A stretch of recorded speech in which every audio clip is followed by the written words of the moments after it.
बहुत सौभाग्यशाली हैं कि आज माननीय श्री गुलजार जी, श्री आरवी जी आज अपना बहुमूल्य समय निकाल पाए हैं और CIC की तरफ से, दिल्ली विश्वविद्यालय की तरफ से और मैं अपनी तरफ से आप सभी लोगों का स्वागत मैं करता हूं और उम्मीद करता हूं कि आप सब लोग जो भी समय इन लोगों के द्वारा हम लोग उससे मिला है इसका हम सदुपयोग करेंगे और जो थीम रखा गया है क्रिएटिविटी, क्योंकि हम लोग एकेडमिक इंस्टीट्यूशंस में हैं तो इसको आप सब लोग 11:30 तक बहुत ही बखूबी से इसका आप इस्तेमाल करें और उसका उपयोग उठाएं। इन्हीं सबों के साथ एक बार मैं पुनः आप सभी का स्वागत करता हूं और ये आशा करता हूं कि ये प्रोग्राम बहुत ही सक्सेसफुल होगा। धन्यवाद। Well, English should not be left, so I request Manasvi ma'am to come and please.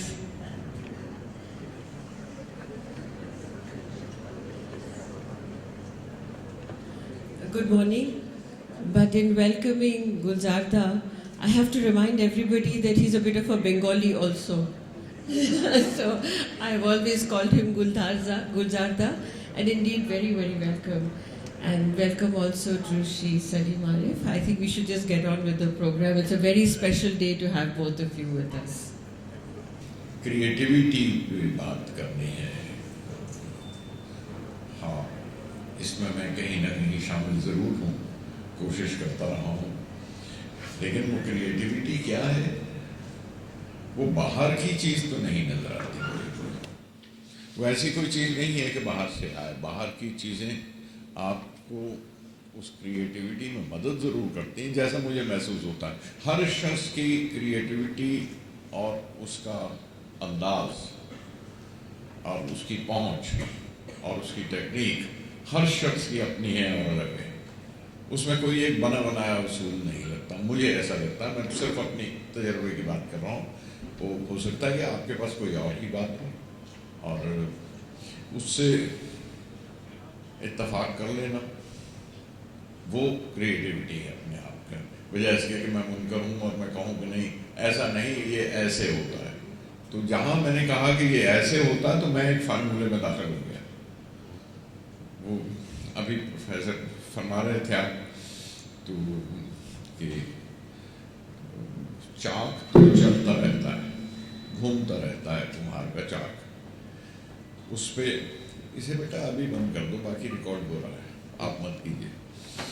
तो ये मट्टी का तोला जो आप फरमा रहे थे कि मट्टी का तोला आप अपनी तरह से मट्टी घड़िए, उस पर रखिए, फिर आपके हाथों की कला है कि आप कौन सी उंगली कहाँ से कितना दबाते हैं और अंगूठा कहाँ पे लगाते हैं और उसमें से उस मट्टी को शक्ल देते हैं। तो वो हर हाथ की तरकीब, हर हाथ का वज़न, हर हाथ की बंदिश, हर हाथ की बनावट वो अलग है। तो क्रिएटिविटी वहाँ से शुरू होती है। वो बाहर का सिर्फ मीडियम है, वो जो आ रहा है, जो उसमें से ऊज कर रहा है, जो उसमें से निकल रहा है, वो आपके अंदर से निकल रहा है। वो जो प्रेशर है हाथ का, जो उंगलियों की बनावट और किस तरह से आप उसे चलाते हैं, किस तरह इस्तेमाल करते हैं, मेरा ख्याल है वो अंदर से आती है। क्रिएटिविटी बाहर से लाना, बाहर से वसीले हैं, क्रिएटिविटी अंदर की है, लेकिन बाहर से जो आता है वो वसीला है। वसीला कभी हालात से मिल जाता है, कभी आपको अपनी कंपनी से, अपनी सोहबत से, अपने दोस्तों से, अपने गुरु से, अपने टीचर से, कई जगह से मिलता है, वो बरसती है। और इसीलिए लगता है कि एक टीचर नहीं है मेरा, बहुत टीचर है, बहुत जगह से सीखा है। और मेरा ख्याल है कि गुरु कई होते हैं, कई जो नज़र आते हैं, कोई विजिबल हैं, जहाँ जिनकी क्लासरूम में, जिनकी क्लासेस में बैठे हैं, उनसे सीखा है। उसके अलावा सूरज, धूप, हरियाली, हवा, ये सब कहीं ना कहीं आपके गुरु साबित होते हैं, जहाँ से आप क्रिएटिविटी अपने अंदर शामिल कर लेते हैं। ऐसा कुछ मेरा तजुर्बा है। अब इसके बाद सुकृता जी बताएंगे कि कहाँ से ये सिरा पकड़ा जाएगा। क्रिएटिविटी को बांधना, डिफाइन करना मतलब बांधना है। वो हम नहीं करना चाहेंगे जैसे आपने कहा, लेकिन ये ज़रूर है कि हम आपकी बहुत लंबी जो यात्रा है जिसमें आपने तरह तरह के ज़रिए ढूंढे, और वो ढूंढना जो है उसी में ही एक पूरी यात्रा का एक तो मकसद वही होता है कि ढूंढें, और उसके साथ साथ उसको एक कहीं पे किसी मंजिल पे ले जाना, ये एक दूसरी बात है। तो इस बीच में ढूंढना और एक डेस्टिनेशन में पहुंचना एक चीज़ होती है जिसको हम बोलते हैं क्रिएटिव प्रोसेस। तो वो आपके क्रिएटिव प्रोसेस में शामिल होना बहुत ज़रूरी है हमारे लिए। वो इसलिए क्योंकि ये एक क्लस्टर इनोवेशन सेंटर है, हमारा सारा फोकस इनोवेशन पर रहता है, और वो इनोवेशन जो है चाहे वो टेक्नोलॉजी में हो या ह्यूमैनिटीज़ में हो या सोशल साइंसेस में हो, उसका जो सोर्स है वो है तो क्रिएटिविटी ही, इनोवेशन। तो वो क्रिएटिविटी का स्रोत जो है वो कहाँ है, कहाँ से इंस्पिरेशन, उसके लिए क्या ज़रूरी है, क्योंकि सब लगे हुए हैं उसमें क्रिएटिविटी को ढूंढने। और वो है, आपने ठीक कहा कि इंडिविजुअल जर्नी है, तो आपके तजुर्बे जो हैं उसमें शामिल होना चाहते हैं।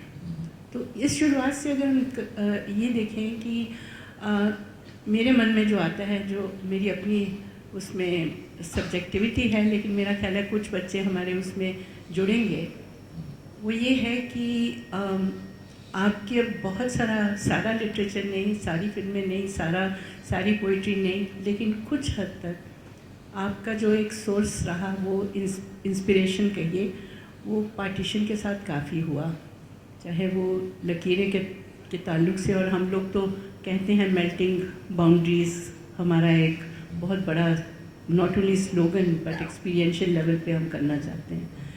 तो उसमें मैं चाहूँगी कि हम शुरुआत करें। आपने एक नज़्म लिखी, और वो नज़्म जो थी वो बहुत सी लिखी, एक नज़्म जो लिखी वो डायरेक्टली मंटो की कहानी टोबा टेक सिंह से निकली। तो मुझे अच्छा लगेगा, और मुझे लगता है सबको अच्छा लगेगा अगर हम नज़्म से ही शुरू करें, क्योंकि बहुत से बच्चों ने यहाँ टोबा टेक सिंह पढ़ी है कहानी। मैं ठीक कह रही हूँ? तो उसी से शुरू करें और फिर उसके अंदर घुसते हैं कि वो कैसे हुई।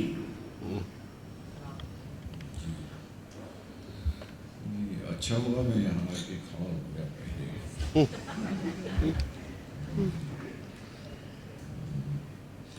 नहीं, ये कि क्रिएटिविटी की जर्नी, जैसे मैंने कहा कि वो कहीं ना कहीं आपके अंदर से ही शुरू होती है। और जर्नी के लिए जैसे मैं फिर कह रहा था कि वो वसीले जो हैं वो बाहर से आते हैं, पैदा आपके अंदर होती है क्रिएटिविटी, या जिसे इजहार कहें, एक्सप्रेशन कहें, जो आप कहना चाहते हैं, वो जो अंदर कई बार मिसाल दी है, मैंने इस बात का जिक्र किया है कि पतीला आग पे रखा हुआ, अंगीठी पे रखा हुआ, जलते कोयलों पे, वो उसमें सिर्फ पानी भरा है और वो उबलता रहता है, मुसलसल उबलता रहता है। और जब उस पर ढक्कन लगाओ तो उस भाप से किसी एक जगह पे आके वो ढक्कन खड़खड़ाने लगता है, ऊपर से वो भाप बाहर निकलना चाहती है। वो जो भाप बाहर निकलना चाहती है वो आपके अंदर के उबाल का एक्सप्रेशन है, जो आप कहना चाहते हैं, जो आप बताना चाहते हैं, जो आप बोलना चाहते हैं, कि आप उस हद तक कहीं ना कहीं उबल गए हैं कि आप अब कह डालें, अब कह दें तो ज़रा सा रिलीफ मिले। ये एक प्रोसेस जिसे मैं डिफाइन कर सकता हूँ कि ऐसा कुछ इस तरह का हुआ।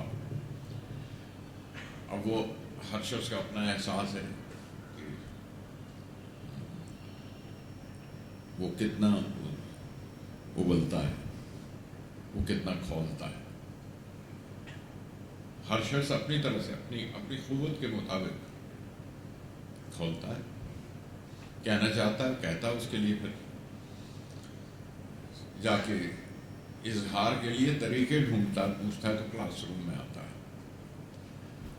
क्लासरूम में उसे फिर एक रवायत, एक तरकीब, एक जिसे कहूँ कि क्राफ्ट सिखाया जाता है और वो क्राफ्ट चलता रहता है।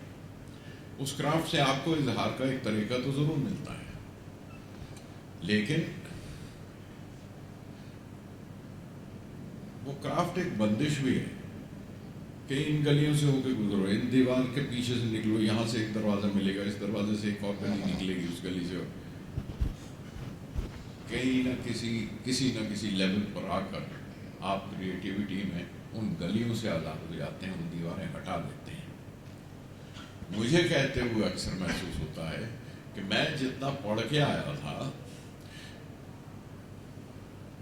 वो फौरन मेरा जहन, जब मैं ये सूरज बयान करना चाहता हूँ जो डूब रहा है, तो सारी किताबें अपनी अपनी मिसालें लेकर मेरे सामने आ जाती हैं। ये एक नारंगी है जो डूब रही है, जो एक रोशनी है डूब रही है, इसके बाद ये फलाना हो रहा है।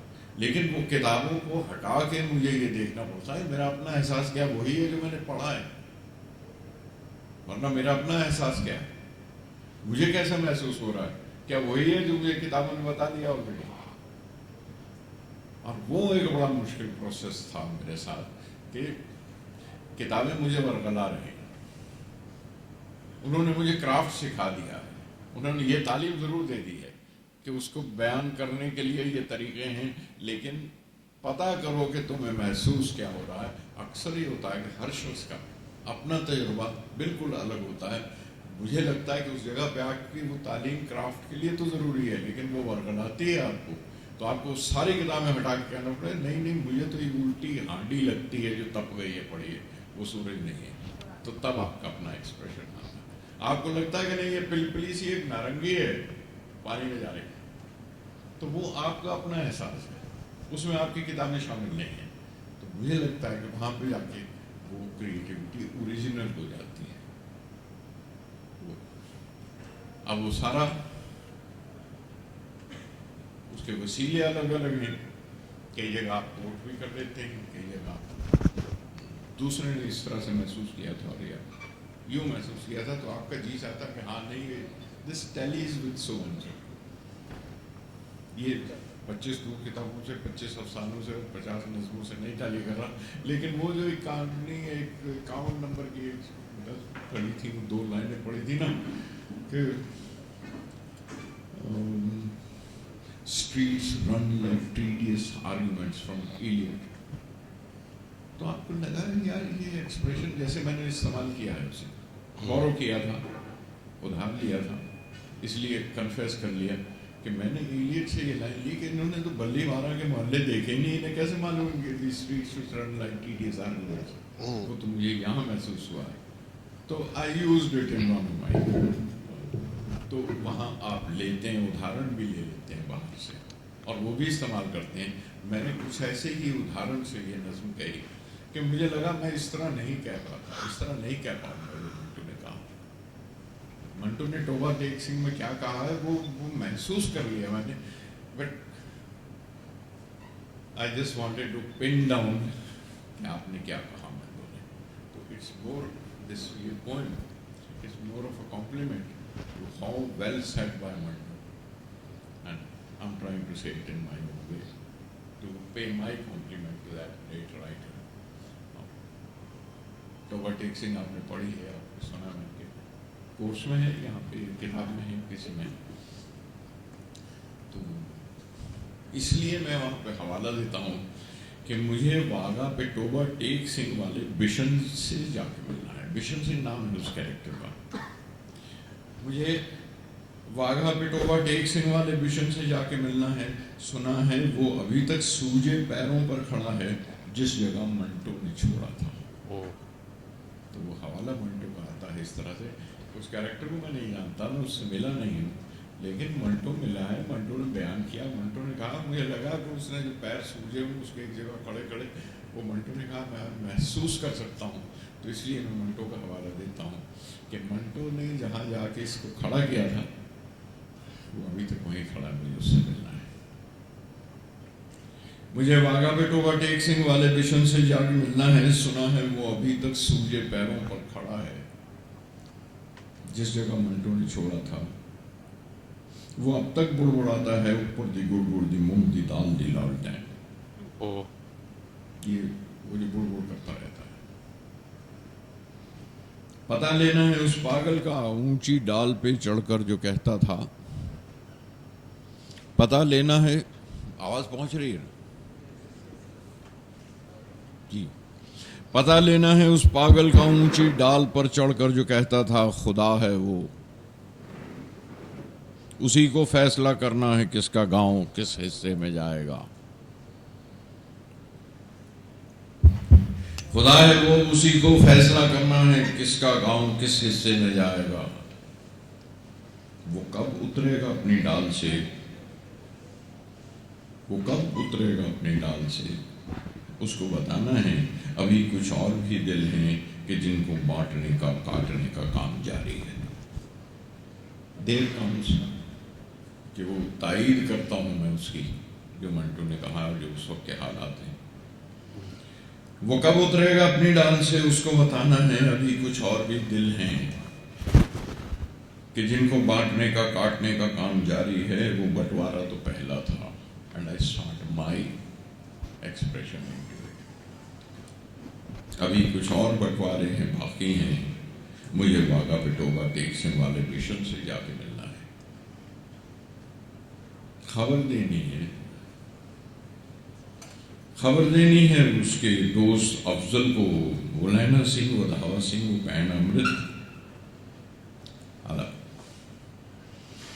मुझे वाघा बेटोबा टेक सिंह वाले मिशन से जाके मिलना है। खबर देनी है उसके दोस्त अफजल को, मुलायना सिंह, वधावा सिंह। इतने टिपिकल नाम इस्तेमाल किए हैं मंटू ने। मुलायना सिंह, वधावा सिंह, पैन अमृत, वो सारे कत्ल होकर इस तरफ आए थे। उनकी गर्दनें सामान ही में लुट गई पीछे। ज़बा कर दे वो पूरी, अब कोई लेने नहीं आएगा। पूरी भैंस, जिसको पूरी नाम, उसका पूरी नाम पड़ा हुआ है भैंस का, जो रवायत थी पंजाब में, उनके नाम डाल दिए जाते थे भैंसों के, अब भी है। ज़बा कर दे वो पूरी, अब कोई लेने ना आएगा। वो लड़की एक उंगली जो बड़ी होती थी हर 12 महीनों में, वो लड़की एक उंगली जो बड़ी होती थी हर 12 महीनों में, वो अब हर एक बरस एक पोटा पोटा घटती रहती है। मुझे मंटो से कहना है, बताना है कि सब पागल अभी पहुंचे नहीं अपने ठिकानों पर। I'm trying to extend that reaction जो बेटोबा टेक सिंह पढ़ने के बाद जो मुझे महसूस हुआ as a compliment to Manto. बताना है कि सब पागल अभी पहुंचे नहीं अपने ठिकानों पर। बहुत से उस तरफ हैं और बहुत से इस तरफ भी हैं। मुझे वाघा बेटोबा टेक सिंह वाला मिशन अक्सर यही कहकर बुलाता है, ऊपर दी गुड़ गुड़ दी मूंग दी दाल दी लालटेन दी हिंदुस्तान ते पाकिस्तान दी दुर फिटे मुंह।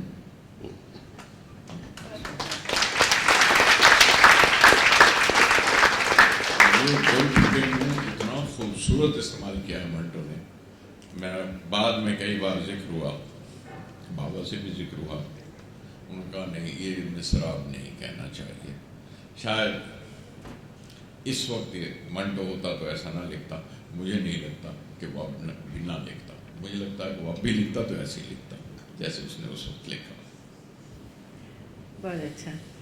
गुलजार साहब, ये बताइए कि एक चीज़ जो इतनी हिस्टोरिकली, जैसे उसको कहेंगे बंटवारे के टाइम पे 1947 की बात है, तो क्या ये वहीं रुक गई? क्रिएटिविटी तो चलती ही जा रही है उसके बारे में। तो क्यों राइटर्स, पेंटर्स, आर्टिस्ट और सोशल साइंटिस्ट अभी भी बार बार उस एक्सपीरियंस को जाते हैं, वापस जाते हैं और नए संदर्भ मिल रहे हैं शायद। तो क्या चीज़ है वो जो तड़प, जो वहाँ जो हुआ उसकी तड़प तो एक चीज़ है 1947, फिर उसके बाद अब हम 2015 में हैं। तो आप तो उस टाइप की शख्सियत हैं कि जिस चीज़ को हाथ लगाते हैं तो वो और जब इजहार करते हैं तो वो जादू की जैसे छड़ी होती है, तो आप कुछ भी करके क्रिएटिविटी के साथ वो एकदम चमक आ जाती है उसमें। लेकिन वो चमक आने के लिए उसके पीछे किस शिद्दत का दर्द है, और वो दर्द आज भी कायम क्यों है, और कैसे वो इतना ज़्यादा है कि अभी भी वो कहानियाँ लिखी जा रही हैं, नॉवल लिखे जा रहे हैं, संदर्भ जुड़ते जा रहे हैं। जी, लगता है आप भी पार्टीशन से उसी तरह अफेक्टेड हैं, क्योंकि उस मजमून को महदूद ना कर लें पार्टीशन पर। लेकिन मेरा ख्याल है आपका कहना सही है, क्योंकि आप अपने वालिद से बहुत ज़्यादा मुतासिर हैं। आपके वालिद हैं our celebrated short story writer Joginder Paul, जहाँ से इनका नाम है सुकृता पॉल। और उन्होंने पार्टीशन देखा है और लिखा है और अब तक लिख रहे हैं। और सिर्फ वही नहीं, पाकिस्तान से आए हुए और पाकिस्तान का बंटवारा, जिन्होंने हिंदुस्तान का बंटवारा देखा है, हिंदुस्तान पाकिस्तान का, उनके ज़ख्म शायद अभी भरे नहीं, वक्त लगता है। और एक और मेरे मौजूद दोस्त जिनकी टीम का मैं एक हिस्सा हूँ, ऐसे कम्युनिकेशन का, जनाब सलीम साहब, उन्होंने इस पर बड़े बामानी ड्रामे किए हैं, एक खराशी के नाम से, एक लकीरें के नाम से। और मेरा ख्याल है अब भी जब भी करते हैं, सलीम साहब भी इस बात से मुत्तफिक होंगे कि खराशी का अगला कदम लकीरें हैं, वो खराशी नहीं है। वो जिस मकदार से आया था वो उस इंटेंसिटी पर नहीं है,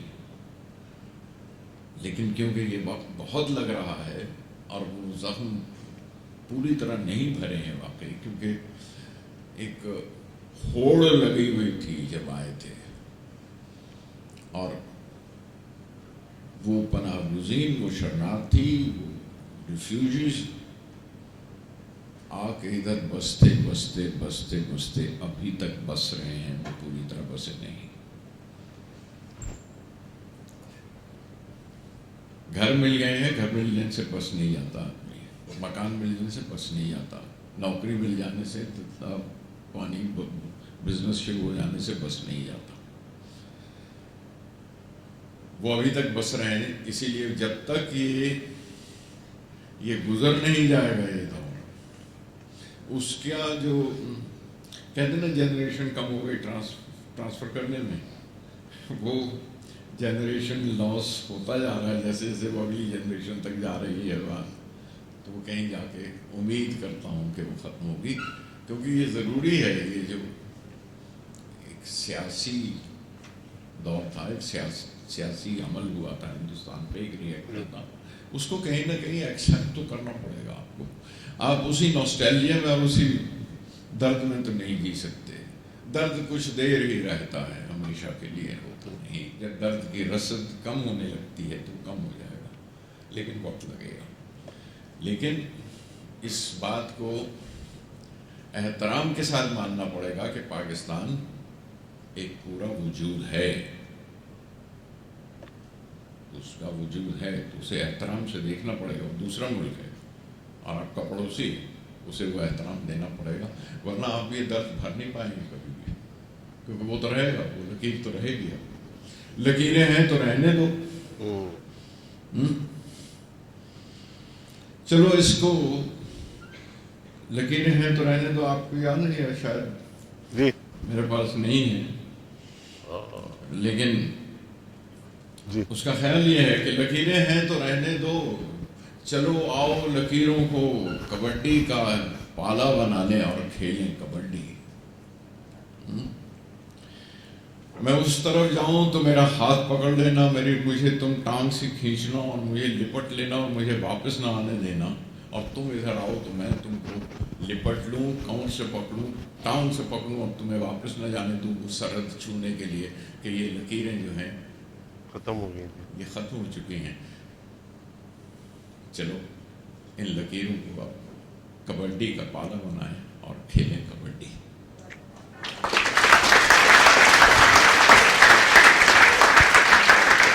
ये सफर तय करते हुए आपको कहीं उस लेवल पे वहां पे आना है। जिंदा रहिए, खुशबाश रहिए, वरना आप मायूसी अपनी अगली जनरेशन को देंगे। अगर आप ये समझ जाएंगे तो अगली जनरेशन को हंसी देंगे और उनको इत्मीनान देंगे, इत्मीनान होगा उन्हें, तो अगली जनरेशन आपस में दोस्त होंगी, एक साथ बड़ी होंगी। इसलिए हमारा फर्ज बनता है कि हम उस हद तक आ जाएं और समझ लें कि हाँ वो लकीरें अब हो गई हैं, किसी ने जोश में आकर वो शायद खींच दी थी ना, उसे लकीरों को अगर समझ लें तो उसको ट्रेजेडी को हम एक खेल में तब्दील कर लें। आइए कबड्डी खेलते हैं ना, रहने दो, लकीरें हो गई तो गए, उसे आप कबड्डी बना लें, तो आइए कबड्डी खेलें। तो मैं आपको उम्मीद दिलाता हूँ कि ये इसकी इंटेंसिटी कहीं ना कहीं कम हो रही है और हो रही है और हो भी जाएगी, ये हमेशा नहीं रहेगी। ये तवारीख हिस्ट्री हमेशा ऐसे ही ट्रैवल करती है। बहुत अच्छा। गुलजार साहब, आपकी किताब में देख रही थी, इनफैक्ट मैं लेके भी आई हूँ उसको, जिसका नाम है पिछले पन्ने जी। तो क्रिएटिविटी में ये बताइए कि जैसे प्रोसेस में एक एलियट जो आपने कोट किया टी.एस. एलियट को, वो भी बहुत पास्ट इन द प्रेजेंट की बात करते हैं कि प्रेजेंट जो है वो पास्ट को कैसे तब्दीली हो जाती है, पास्ट की परसेप्शन प्रेजेंट की अंदर होती है। तो आपके पिछले पन्ने में मैंने देखा है कि ये आपने बहुत सी उसमें नज़में भी हैं, कुछ प्रोज पीसेस भी हैं, और उसमें जैसे मुझे ख्याल आया कृष्णा सोक्ति करती हैं मेमोइर्स टाइप के, वो हम हशमत में उन्होंने किया कि जो भी उनकी ज़िंदगी में बड़ी बड़ी शख्सियतें आई, बड़ी कह दीजिए अपने माइंड में जो बड़ी बनी, तो जो इम्पैक्ट हुआ, तो उनके बारे में कुछ ना कुछ 2-3 पन्ने लिखते गए। आपने बहुत लिखा है ऐसे, सिर्फ इसी किताब में नहीं और भी किताबों में। और ये जो पोर्ट्रेट्स हैं, चाहे वो बिमल रॉय के हों या सलील चौधरी या ये गालिब हों, टैगोर हों, सभी के इमेजिनेटिव, तो इसमें मुझे ये थोड़ी सी वो समझने की ज़रूरत है कि क्या is it a process of exorcisation और is it paying a tribute और is it a perspective that you want to build up of these little portraits that you give? मतलब इसके पीछे क्या, इज़ इट अनबर्डनिंग कि बहुत हावी हो गए आपके ऊपर, ऐसे होता है कॉन्शियसली आपने कभी सोचा कि क्यों आप लिखते हैं ऐसे? जी, मैं कोशिश करता हूँ और माइक पे हाथ रख के कहता हूँ जो बोलूँगा सच बोलूँगा कि ये क्यों हुए। अब शख्सियतें जिनसे आप मिलते हैं ज़िंदगी में और जिनके इम्प्रेशंस आपके साथ रह जाते हैं, मेरा ख्याल है आप पेंटर हैं तो आपको पता होगा कि आप क्यों कुछ पोर्ट्रेट्स बनाती हैं, है ना। जब आप पोर्ट्रेट्स बनाते हैं तो कोई शख्सियत सामने है या कुछ असर उस शख्सियत का जो आपके अंदर है या किसी एक फीचर्स का जो आपके सामने से गुजरे हैं, उसके अंदर आपको एक शख्सियत नज़र आ गई है और आपने उसका पोर्ट्रेट बनाया। तो ये फाइन आर्ट्स ओवरलैप करते हैं एक दूसरे को, उसकी सरहदें नहीं, कंपार्टमेंट्स नहीं बने होते कि नहीं बस यहाँ तक शायरी है, इसके आगे पेंटिंग है तो यहाँ तक है, इसके आगे नहीं। सारे के सारे ही फाइन आर्ट्स एक दूसरे पर ओवरलैप करते हैं। म्यूज़िक पेंटिंग पर पेंटिंग, पोएम पर पोएम, म्यूज़िक पर म्यूज़िक, अगेन फर्दर जितने फाइन आर्ट्स हैं सब पर एक दूसरे के उनकी खींची हुई लकीरें नहीं हैं। तो पोर्ट्रेट्स एक फॉर्म जो पेंटिंग में देखते थे अक्सर, तो ये लगता था कि इसके पेंटर का जज्बा क्या था इसके पीछे।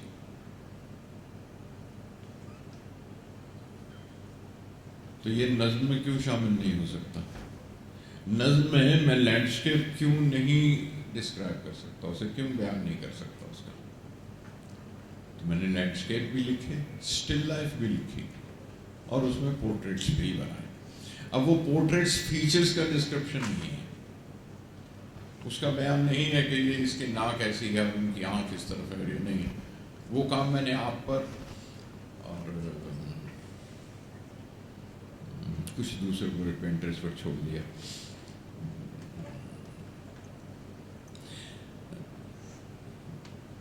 लेकिन मैंने अपने तासुरात जो शख्सियत के थे उन्हें बयान करने की कोशिश की, और उसमें वो सारे फीचर्स नज़र आए, कभी उनके रहन सहन के, कभी उनके कल्चर के, कभी उनके इन्वायरमेंट के, और वो बयान करते हुए जैसे बिमला का पोर्ट्रेट है, एक लगातार सिगरेट का उभरता हुआ धुआं, वो उनकी खास इमेज है, और उस धुएं में उनके पिघलते हुए ख्वाब, जब वो सोच रहे हैं तो उनके जो पिघलती हुई फिल्मों के किरदार हैं और जो इमेजेस हैं जो वो बयान करना चाहते हैं एज ए फोटोग्राफर ही वैसे कैमरामैन, और मैं उसे एक सिगरेट के लगातार उठते हुए धुएं में वो सारी इमेजेस देख रहा हूँ जो मुझे उस शख्सियत के अंदर नज़र आती हैं, और वो पिघलते हुए वो सपने, पिघलती हुई इमेजेस, पिघलते हुए तस्वुर जो वो देखते हैं, जिन्हें मैं जानता था अच्छी तरह से, मैं उनका बयान कर रहा हूँ। और ये लगता है कि ये खामोश बहता हुआ नदी का चेहरा बस यूं ही चलता रहेगा, न रुकेगा, न ठहरेगा कभी, तब जाके वो शख्सियत पूरी बयान होती है। इसी तरह से गालिब का शायद मेरे पास हो, अगर मिल गया तो, लेकिन नहीं, बयान करने की जरूरत नहीं है, वैसे है तो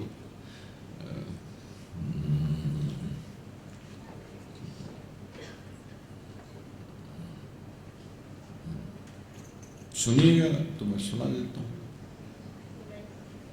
गालिब का एक और पढ़ देता हूँ।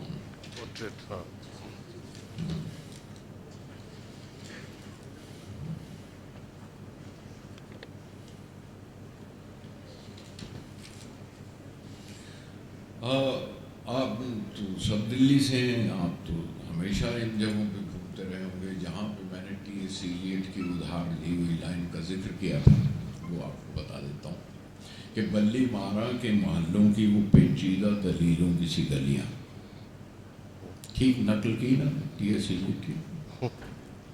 बल्ली मारा के मोहल्लों की वो पेचीदा दलीलों की सी गलियाँ, सामने टाल के नुक्कड़ पे बटेरों के कसीदे, और गुड़गुड़ाती हुई पान की पीकों में वो वाह वाह वाह वाह, मुँह में पान भर के वाह वाह करते हैं। आप उन मोहल्लों में जाए तो वैसे ही सुनाई देगा। सामने टाल के नुक्कड़ पे बटेरों के कसीदे, गुड़गुड़ाती हुई पान की पीकों में वो वाह वाह, चंद दरवाजों पर लटके हुए बोसीदा से कुछ टाट के पर्दे, और एक बकरी के ममियाने की आवाज़। गालिब का घर घराना देखें, जिंदगी देखें तो इन साउंड्स, इन इमेजेस में से गुजरा है। और धुंधलाई हुई शाम के बेनूर अंधेरे, ऐसे दीवारों से मुंह जोड़ के चलते हैं यहाँ, चूड़ी वालान के कटरे की बड़ी बी जैसे अपनी बुझती हुई आंखों से दरवाजे टटोले। हाँ, इसी बेनूर अंधेरी सी गली कासिम से एक तरतीब चरागों की शुरू होती है। हाँ, इसी बेनूर अंधेरी सी गली कासिम से एक तरतीब चरागों की शुरू होती है।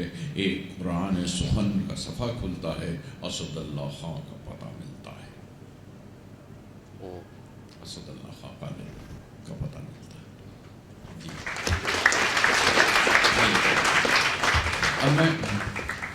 अब अगर पोर्ट्रेट्स में बात चलिए तो चलिए थोड़ा सा एक्सटेंड कर देता हूँ, शायद और समझ में आए। अब माला दी से मुखातिब होना, मैं वो मुझे दादा कहते हैं, लेकिन माला जी को मैं कई बार माला दी कर देता हूँ तो अच्छा लगता है। वो एक बंगालन बहन है। एक देहाती सर पे गुड़ की भेली बांधे लंबे चौड़े एक मैदान से गुजर रहा था। मैं टैगोर का जिक्र करना चाहता हूं। एक देहाती सर पे गुड़ की भेली बांधे लंबे चौड़े एक मैदान से गुजर रहा था।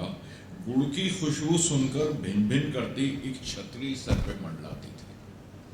वो जो भिन भिन करती थी वो समझ गया कि वो छतरी कैसे बनी ऊपर। धूप चढ़ी और सूरज की गर्मी पहुंची तो गुड़ की भेली बहने लगी। मासूम देहाती हैरान था, माथे से मीठे मीठे कतरे गिरते थे और वो जीभ से चाट रहा था। मैं देहाती, मेरे सर पे टैगोर की कविता भेली किसने रख दी? मेरे सर पे टैगोर की कविता भेली किसने रख दी?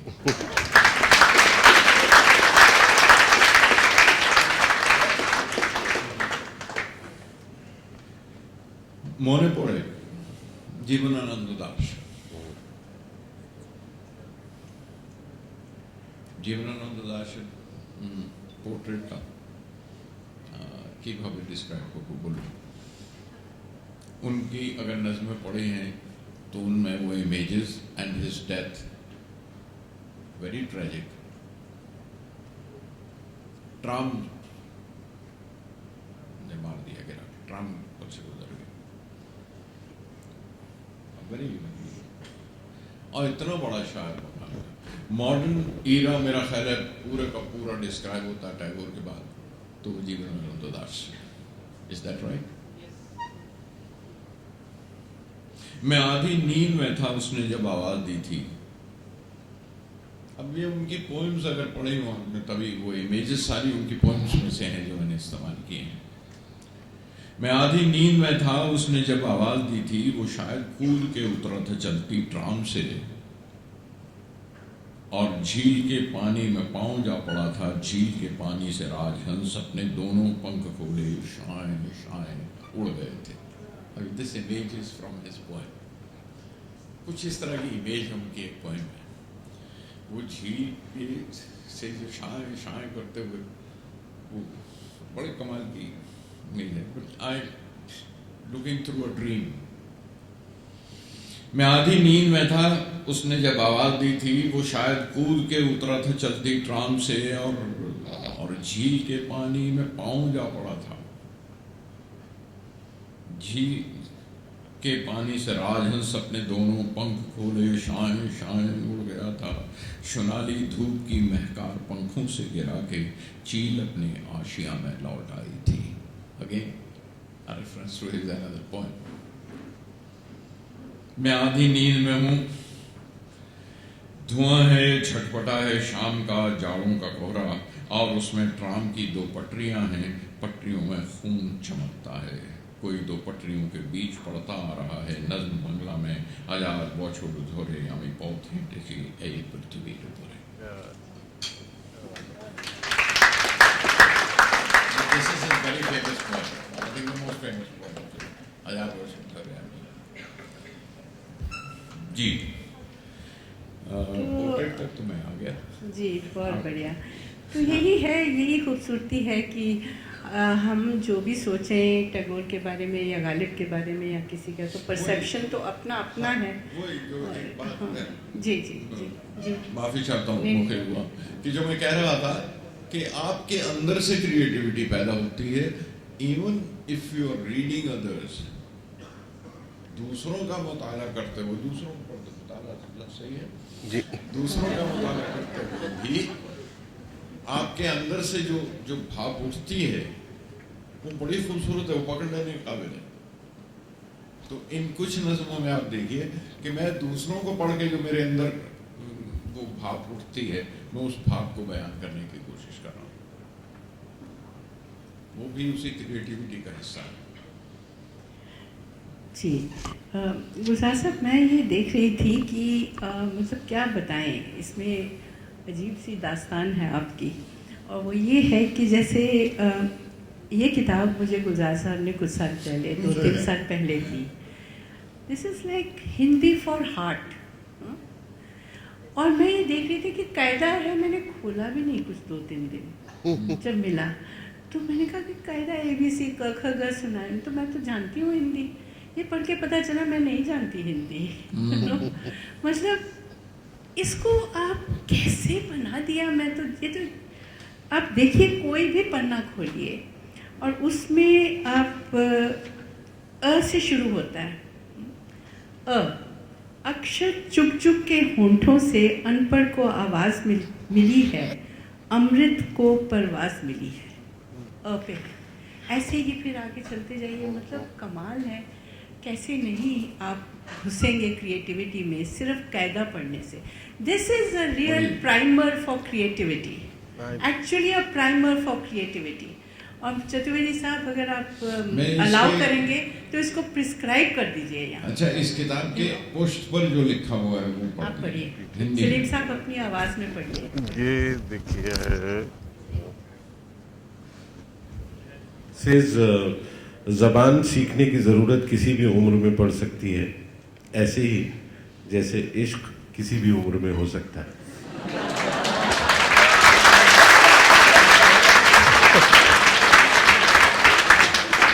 और ये ज़बान और इश्क को गुलजार साहब ही जोड़ सकते हैं इस खूबसूरती से। हाँ, मकसद ये था कि आ का ग ग शुरू से और प से पतंग और ब से बिल्ली, ये तो पढ़ते चले आपको एक उम्र पे जाके बड़े होने के बाद अचानक एक से अगर आप नॉर्थ से हैं, आपको किसी तमिलियन लड़की से इश्क हो गया, या आप तमिल से हैं, आपको किसी दूसरे इलाके गुजराती लड़की से इश्क हो गया, तो आप अ से अंगूर और ब से बिल्ली थोड़ी शुरू करेंगे। तो अब तो आप जहन बड़ा हो चुका है, तो आपको बड़ी बड़ी इमेजेस देनी चाहिए। तो मैंने कहा अच्छा, ये कायदा बने उन बड़े हो गए आशिकों के लिए लिख देता हूँ।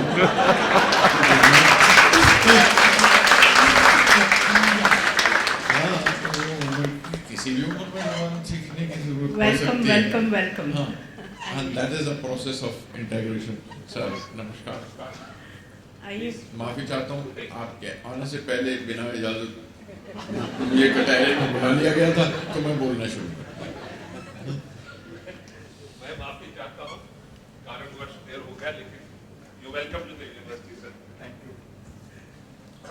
थैंक्स टू यू सर, आपसे वादा था, मैं अपना वादा निभाने के लिए पहुँच गया, और वरना ये गुनाह मेरे सर पे रह जाता।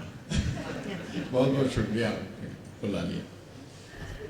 तो आगे बढ़ते हुए आप मेरे ख्याल है वहीं नहीं रुकेंगे, एक तो और पढ़ दूँ जी। काल के दो जुड़वा बेटे हैं, कल जो आज से पहले आया, कल जो आज के बाद आएगा। क्या बात।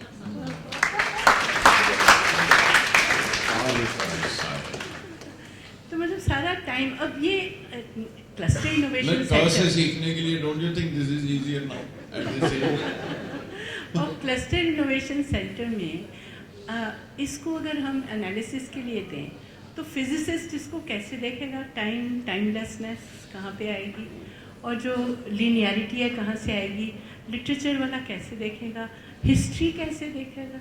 मतलब ये जो प्राइमर है ना चतुर्वेदी साहब, प्लीज़ इसको प्रिस्क्राइब कर दीजिए यहाँ। और इसमें जो एक हर हर्फ और हर एक शब्द और हर एक पेज पे एक अलग फिलॉसफी है, और उसकी वैरायटी जो है देखने वाली, और कहने को ये क ख ग सिखा रहा है। तो गुलजार साहब जिंदाबाद।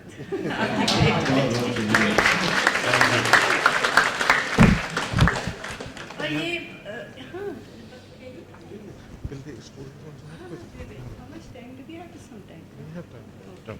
तो एक और ऐसी चीज़ डायमेंशन मैं खोलना चाहती हूँ। मैं कोशिश ये कर रही हूँ कि आपके अलग अलग जो पहलू हैं क्रिएटिविटी के, उसमें शामिल हों। मतलब मेरे छिलके उतारना। हाँ वही पूरे छिलके उतारना चाहते हैं। तो एक चीज़ और मैं शेयर करूँ कि आपकी डायरी ज़रा खोल के देखिए। आप पोइट्री वाली, पर्सनल डायरी की बात नहीं कर रही, पोइट्री भी शायद पर्सनल टू इम्पर्सनल वाली जर्नी है, लेकिन आप देखिए तो यहाँ आपको कई इमेजेस भी मिलेंगे, सिर्फ शब्द ही नहीं मिलेंगे, उसमें इमेजेस हैं। वो कहाँ से आते हैं, क्यों आते हैं, ज़रा बताइए। वो डूडलिंग क्यों करते हैं आप, उसका रैशनल क्या है। एक बार आपने मुझे शेयर किया था, अगर वो सत्य है तो वही चीज़ आएगी वापस। क्या चीज़? वो जो आप डूडल करते हैं, बहुत सुंदर सुंदर इमेजेस जो आते हैं आपकी डायरी में, वो क्यों आते हैं, कहाँ से आते हैं। आपने एक एक्सप्लेनेशन दी थी, और अगर वो सच्ची एक्सप्लेनेशन थी, बदली नहीं है, तो वही आएगी अभी। नहीं, वो सबकॉन्शियस में क्या क्या होता रहता है पता थोड़ा ही है। और वो वक्त का जो बहता है, जो चलता रहता है, इमेजेस जो चलती रहती हैं, तो वो एक ही जगह पे तो ठहरती नहीं। ना वो पानी ठहरता है, ना वो हवा ठहरती है। तो वही का वही जवाब कैसे हो सकता है? आप जिस बात पूछेंगे अलग आएगा। और वही क्रिएटिविटी है। क्रिएटिविटी नाम है उसका।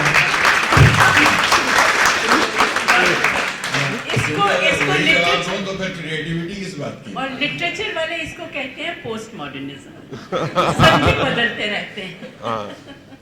तो वो आपने मुझे जो बताया था वो मैं शेयर कर लूँ फिर। वो ये था कि इन्होंने कहा, गुलजार साहब ने, कि वो इसलिए होता है कि मैं अच्छा नहीं लगता अगर मैं नज़्म लिखते लिखते जब कैंसिल करता हूँ, तो हम लोग तो कंप्यूटर पे जो काम करते हैं तो हम वो ब्लैंक शीट हमें बार बार मिल सकती है, लेकिन जो हाथ से लिखता है खूबसूरती वो बहुत होती है उसमें। जब वो हाथ से लिख रहे हैं तो कैंसिल कर रहे हैं वर्ड्स, तो वो जो कैंसिलेशन में जो लकीरें हैं उसी को वो बदल देते हैं into a very beautiful doodle.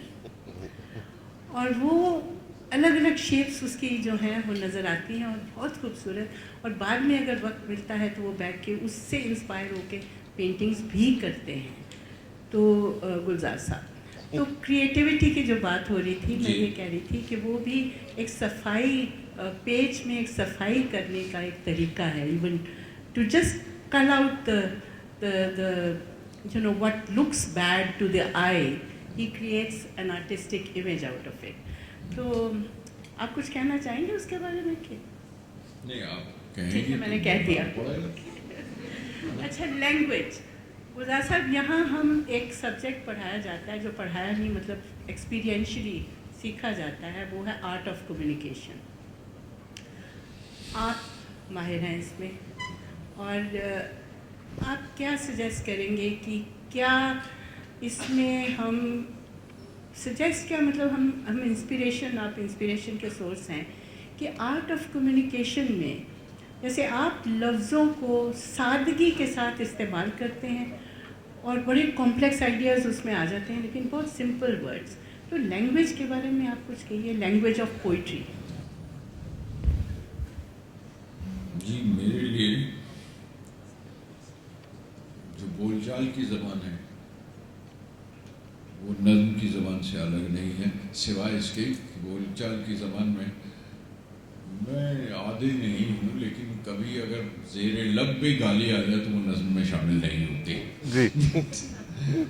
तो लेकिन जो बोलचाल की ज़बान है, जो बोलचाल की जिस बात में, जिस भाषा में, जिस ज़बान में हम बातचीत करते हैं, मुझे शायरी सारी की सारी उसी में दिखाई देती है। इसलिए मैंने बदला नहीं नज़्म की ज़बान को, सिर्फ उनका अरेंजमेंट उन लफ्ज़ों का आगे पीछे हो जाता है, क्योंकि उनको एक लय देना है नज़्म को। और नज़्म को, जो मैंने अर्ज़ किया था कि किताबों से सिर्फ क्राफ्ट मिलेगा, क्रिएटिविटी तो बाहर से आएगी, तो वो कहीं ना कहीं उस क्राफ्ट को भी शामिल करना होता है और तब वो नज़्म की शक्ल बन जाती है। वरना बात वैसे ही है जैसे हम बातचीत करते हैं। जैसे मैं मिसाल के साथ ही बात करूं।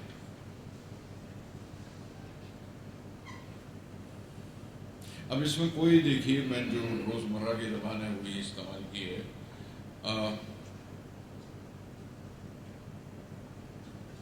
वो धूप का आखिरी टुकड़ा जो मैंने देखा जाते हुए, एक टुकड़ा धूप का, जो रोज आप देखते हैं कि वो, अच्छा देखिए, अगर आप महसूस कर सकें, मैं एक्सप्लेन ना करूं इसे। लॉन में लेटी थी, देखा था, चेहरा जर्द था उसका। लॉन में लेटी थी, देखा था, हाँ चेहरा जर्द था उसका, घास पे सर था, पांव बेला के पत्तों पर। हाँप रही थी, अंदर से आवाज आई थी, है कोई, बत्ती जला दो। शाम ने बाहर झांक के देखा, आज की धूप चली गई क्या? लॉन में लेटी थी, देखा था। क्या कहीं कोई जबान नहीं बदली, सिर्फ अगर वो धूप आप महसूस कर लें कि वो जाते किस वक्त जाती है, अंदर बत्ती जलती है और उसके बीच में से वो निकल के जाती है, तो एक बड़ा ही डेलिकेट लम्हा, बड़ा ही नाजुक लम्हा है जहाँ से वो जो धूप के चले जाने का, मेरा ख्याल है बड़ा खूबसूरत लम्हा है अगर कभी महसूस कर लो। हमें वरना हम धूप को धूप की तरह ही देखते हैं कि धूप है और फिर कहते हैं धूप तो चलेगी, या बाहर मुड़े लगवा दो, कुर्सियाँ लगवा दो, बाहर चाय के लिए बैठते हैं। लेकिन वो धूप को जाते हुए देखा हमने, वो बड़ा कच्चा, बड़ा खूबसूरत सा एक लम्हा है, पर वो महसूस करने वाला है बस। और ये लम्हे हैं, सिर्फ मोमेंट्स ही होते हैं जहाँ से मेरा काम या मेरे शौक है जिस चीज़ का, वो लम्हे जमा करना है। अब मैं वो लम्हे पूरी ज़िंदगी पूरी तरह कोई भी नहीं जीता, सिर्फ वही जीते हैं आप जो वो लम्हे अपनी ज़िंदगी में कितने चुन लिए, कितने रख लिए, कितने बना लिए, कितने महफूज कर लिए। वो लम्हों में ही ज़िंदगी तो उतने ही लम्हों में जी, पूरा का पूरा वक्त तो नहीं होता। तो कभी कभी यूँ कहता हूँ कि चलो लम्हे छीलें, वो जैसे आप उतार देना चाहती हैं ना छिलके, let's peel out these moments. चलो लम्हे छीलें, किसी एक लम्हे को रोकें, गुजरते हुए वक्त से तोड़ लें। On that time में से how एक pluck out a moment, just pluck it। वो एक्सप्रेशन तभी आ सकता है अगर आपने महसूस किया, हाँ ये एक लम्हा था, वो वक्त गुजर रहा था, तड़क एक निकाल लिया, and you have lived that moment। चलो लम्हे छीलें, किसी एक लम्हे को रोकें, गुजरते हुए वक्त से तोड़ लें। तुम लबों पे रखो, मैं ज़बान से उठा लूं वो लम्हा निकलने। तुम लबों पे रखो, मैं ज़बान से उठा लूं वो लम्हा निकलने। And that was the moment you have lived, which you have plucked away from the time। चलो लम्हे छीलें, उतारें हथेली पे फूंकें उसे और रख के सुलगते हुए जिस्म में लम्हा जला दें। It's a very very delicate moment। चलो लम्हे छीलें, उतारें हथेली पे फूंकें उसे और रख के सुलगते हुए जिस्म में वो लम्हा जला दें। चलो लम्हे छीलें, मरोड़ें उसे, उंगलियों में लपेटें, उड़ाएं, सितारों की ढेरी में ढक दें। कभी छील कर एक लम्हे को झांको तो उसमें भंवर जैसी नाभि मिलेगी तुम्हें काल की। वो लम्हा इतना छोटा नहीं है, इसके अंदर पूरा एक काल है। That I am unlimited into it in that one moment। कभी छील कर एक लम्हे में झांको तो उसमें भंवर जैसे नाभि मिलेगी तुम्हें काल की, जहां से वो लम्हा चला था वहीं पे डबो दे। चलो लम्हे छीले। मैं अक्सर पिलपिले लम्हे उठाकर देखता रहता हूं उंगली से दबाकर। I am talking of the moments. मैं अक्सर पिलपिले लम्हे उठाकर देखता रहता हूं उंगली से दबाकर, हवा के बुलबुलों जैसे ही लगते हैं। हर एक लम्हे में कोई धड़कता वक्त रखा है। And yet every moment has a time which is throbbing all the time। it's a थोड़ी सी कंसिडरेशन की बात उम्मीद है, I hope I'm। मैं अक्सर पिलपिले लम्हे उठाकर देखता रहता हूं उंगली से दबाकर, हवा के बुलबुलों जैसे ही लगते हैं। हर एक लम्हे में कोई एक धड़कता वक्त रखा है। पिचक जाए कोई तो जाने क्या निकले। ये हो सकता है तन्हाई का वीराना निकल आए in that one moment। ये हो सकता है तन्हाई का वीराना निकल आए, या बल खाता बगुला कोई भमराता हुआ निकले, उड़ा ले और फिर पाँव न पड़ने दे जमीन पर। Maybe वो शायद आपको उड़ा के ले जाए। It will also happen only in a moment। यबल खाता बगुला कोई भमराता हुआ निकले, उड़ा ले और फिर पाँव न पड़ने दे जमीन पर। समंदर फूट के निकले किसी लम्हे से शायद,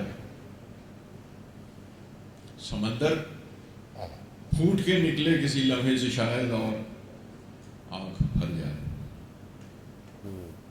जस्ट फिल योर आई। बड़े सरखेज होते हैं ये लम्हे, कई तो हामला होते हैं उनसे और लम्हे जन्म लेते हैं, मगर कुछ बांझ भी होते हैं सूखे बेर की गुठली के जैसे, पिचकते हैं न कटते हैं वो लम्हे, न टूटते हैं न पिचकते हैं वो लम्हे।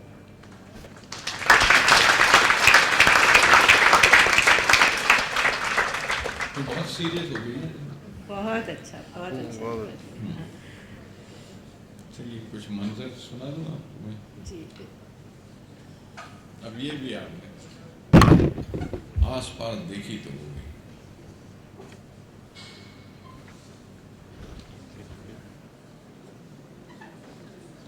जी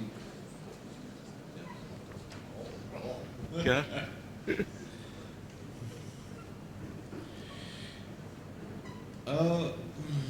I'll just lighten the whole thing। बहुत भारी हो गया ये लम्हा, छोटा सा लम्हा, कोई हल्का लम्हा पेश करता हूँ मैं आपको, सुना दूँ ताकि जस्ट टू डायवर्ट, फिर उसके बाद आपके पास आ जाऊँगा।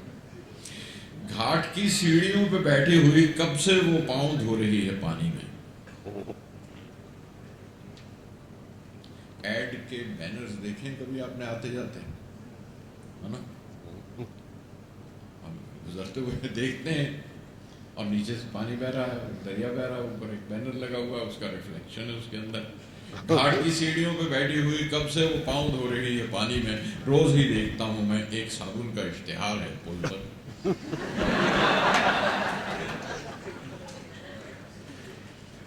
घाट की सीढ़ियों पे बैठी हुई कब से वो पाँव धो रही है पानी में, रोज ही देखता हूँ मैं, एक साबुन का इश्तिहार है पुल पर, और पुल के नीचे से बहता है दरिया। अक्स मलता है सारा दिन उसका। अब वो दरिया को प्रॉब्लम ये है कि वो रियलाइज नहीं कर रहा कि उसको अक्स नजर आता है सिर्फ। पुल के नीचे से बहता है दरिया, अक्स मलता है सारा दिन उसका, और परेशान रहता है, ना वो गलती है ना बहती है।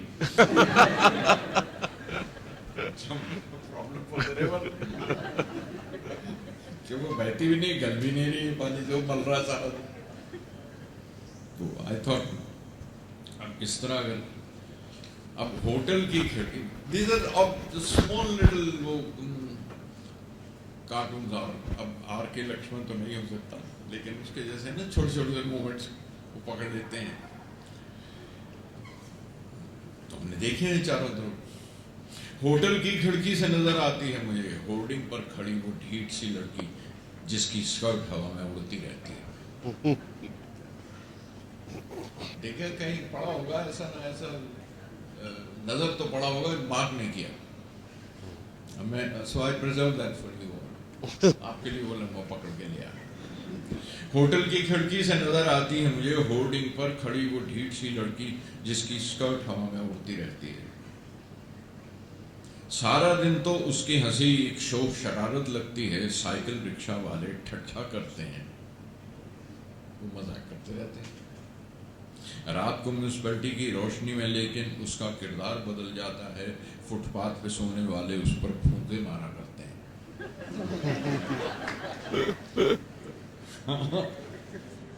रात को म्यूनिसिपैलिटी की रोशनी में लेकिन उसका किरदार बदल जाता है, फुटपाथ पे सोने वाले उस पर फूंके मारा करते हैं। अब कल रात वो बारिश और तूफान में भीग रही थी, अब वहां नहीं है, फटा हुआ एक टाट का टुकड़ा लहराता है।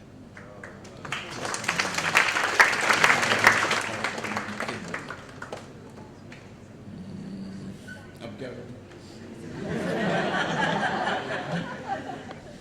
जी, मैं बस ये एक चीज़ और फिर हम ओपन करेंगे फॉर क्वेश्चंस। तो ये अब जो बच्चों के लिए लिखते आए हैं, जी, जो कि हमारे हिसाब से उसके लिए बहुत ज़्यादा क्रिएटिविटी चाहिए, और वो हम लोग हमारे देश में वो बहुत काम कम हो रहा है, बच्चों के लिए बहुत कम। एक तो बंगाली में, मलयालम में, वहाँ तो फिर भी चिल्ड्रंस लिटरेचर करके एक पूरी बॉडी ऑफ वर्क है, लेकिन उर्दू, हिंदी, पंजाबी, ये नॉर्थ वाला सारा जो सिलसिला है, कहीं पे बच्चों के लिए अपनी एक्सेप्ट फॉर वो पंचतंत्र और वो कहानियाँ वही चलती जा रही हैं। आपने लिखा, बच्चों के लिए लिखा, और हमें ये भी पता है कि आपने 13 साल, तकरीबन 13 साल मेघना के लिए हर साल एक किताब पेश की उसके लिए, उसी एज ग्रुप के लिए। तो उसके बारे में ज़रा बताइए, कैसे ये स्विचिंग, कैसे क्रिएटिविटी में, कि एक तो लम्हे जैसा गंभीर एग्जिस्टेंशली पावरफुल पोएम, और दूसरी तरफ बच्चों के लिए वो प्लेफुलनेस, वो गाने भी आपने लिखे उस टाइप के, वो जो लकड़ी की काठी पे घोड़ा, और सिंपल सिंपल सिंपल, लेकिन सभी बच्चे एनचैंट हो जाते हैं उससे, और लिखा भी आपने बहुत। तो ये शिफ्टिंग कैसे, मतलब what inspires you to do this and how? नहीं, मैं इसमें एक बात से इत्तेफाक नहीं रखता, आपसे मुत्तफिक नहीं हूँ कि ये शिफ्टिंग नहीं, there is no shifting in it, it's a part of your life, it's a part of you. मतलब आप सिर्फ माँ ही नहीं है, आप सिर्फ बाप ही नहीं है, आप सिर्फ भाई नहीं है, सिर्फ बहन नहीं है, आप सब कुछ हैं, and you live all the relations in your one day. You become a child, you are a child when you go to your mother. And when your daughter comes to you, you are a mother again. It is, if you want to call it shift, so shift from your mother, but it's a part of your day. So there is no shift, you live. मतलब मुझे ये मालूम है कि मैं दिन भर दफ्तर का काम भी करता हूँ, लोगों से भी मिलता हूँ, बच्चों से भी मिलता हूँ, शाम के वक्त अपने नवासे के साथ तुतलाने लगता हूँ, है ना, मेरा ग्रैंडसन when he comes। और उस बच्चे के पॉइंट व्यू से देखो तो वो शायद ये कहता है कि वो अपने दोस्त के साथ गप्पे में, I wrote that book also, कि उसके बच्चे की गप्पे देखो, वो अपने दोस्त से कहता है कि पता नहीं माँ बाप मेरे यूं तो बिल्कुल नॉर्मल लगते हैं, मेरे सामने आते तो तुतलाने लगते, पता नहीं क्या होता। So it's a part of the same day and it's looking at from two different sides। मतलब वो एक दूसरे को कहता है कि यार बड़ी मुश्किल है, मर्सिडीज जैसी इतनी बड़ी कार आई है, और माँ पापा जब आते हैं, जब कहते हैं चलो तुम्हें पॉम में ले जा, वो तो खिलौना समझते हैं उसको, पॉम में आप उसको खाऊंगा पॉम बोले जा रहे हैं कि वो नहीं जानता उसको, सो बोलो मर्सिडीज में चलते हैं, उसे मर्सिडीज याद हो जाएगा, लेकिन it's a part of your everyday evolution, अब हर रोजमर्रा की जिंदगी का हिस्सा है, there is no shifting for me. And मैं I just pick up those moments with the child कि जो मेरे गोद में रो रहा था, माँ आई उसको उठा के ले गई बाहर, तो चुप हो गया, तो वो बालकनी में जाके माँ से कहता है, वो पापा नाना जो हैं वो मेरे वो बार बार खाऊं करते, मैं हंस पड़ता हूँ, खाऊं करते मैं हंस पड़ता हूँ, पर कितनी देर खिलाऊं उनको, मैं थक जाता हूँ। मैं समझ रहा था मैं खिला रहा हूँ, वो समझ रहा था मैं कब तक खिलाऊंगा उनको। तो it's picked up from your daily life, it's not, so indulgence with children, which is important, it's a part of your life which you quite often discard because of your busy life। नहीं मुझे दफ्तर पे पहुंचना है, आया से कहते इसके देखो इसके नैपी चेंज कर दो जल्दी से, उसको वो कर लो, मैं जा रही हूँ, मेरे वक्त हो रहा है, अच्छा चलिए आपका बैग वहाँ पर है, गाड़ी में रखवा दिया मैं जा रही हूँ। You are neglecting something which you should have enjoyed, you have missed something, you don't know, you have put it on to your others। अच्छा ये खाना नहीं खा रहा, जो टीवी लगा दो बेटा, ये कार्टून वाले आ रहे हैं।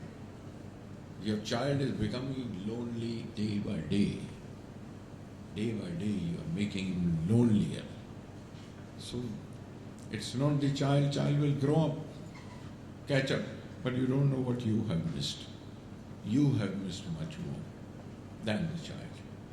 And with the result, the child will grow up with that vacuum also, that with that वो बीच का एक जो बबल है वैक्यूम का, उसके बगैर भी बड़ा हो जाएगा और कहीं हसरत रहेगी और कहीं बोला भी करेगा, लेकिन यू आर मिसिंग समथिंग. और लिटरेचर बच्चों का तभी पैदा होगा अगर आपकी इंटेलिजेंस है बच्चों के साथ. वो सोच के नहीं पैदा होता कि अच्छा इस संडे एडिशन के लिए मैं कुछ लिख दूँगा, बच्चों के लिए ही तो है. बच्चों के लिए लिखना इज़ मच मोर डिफ़िकल्ट. ऐसा नहीं है कि मैं बहुत सीरियस नज़में और उसके बाद ऐसी खिलखिलाती हुई बच्चों के लिए कहना, बच्चों के लिए ये कह देना कि आपा की आपड़ी पानी में जा पड़ी, आपा की आपड़ी पानी में जा पड़ी, आपा को धूप में सुखाओ, चलो आपा को इस्त्री कराओ, उसने कपड़ा ही बना दिया आपा का. लेकिन if you have not indulged in it, you cannot write this. There is dearth of, extreme dearth of writers for children. Translate कर लेने से, सोच के लिख लेने से नहीं होती. There is no indulgence, except, which I every time repeat, except Bangla, Marathi and Malayalam. All languages are black. Hindi, your Rashtrabhasha, your main language, is totally zero. Urdu is zero. Punjabi is zero. जिसमें कोई काम नहीं हो रहा बच्चों. Accept के translation कर लिया हमने, वैसे उठाई हुई कहानी लिया, उनके ट्रांसलेशन कर दिए या सोच के लिख दिया, एक कॉमन लिखना है. There is no work being done for children. So it's क्या कहूँ? Accept that you are the loser finally. And you will fail in bringing up this generation.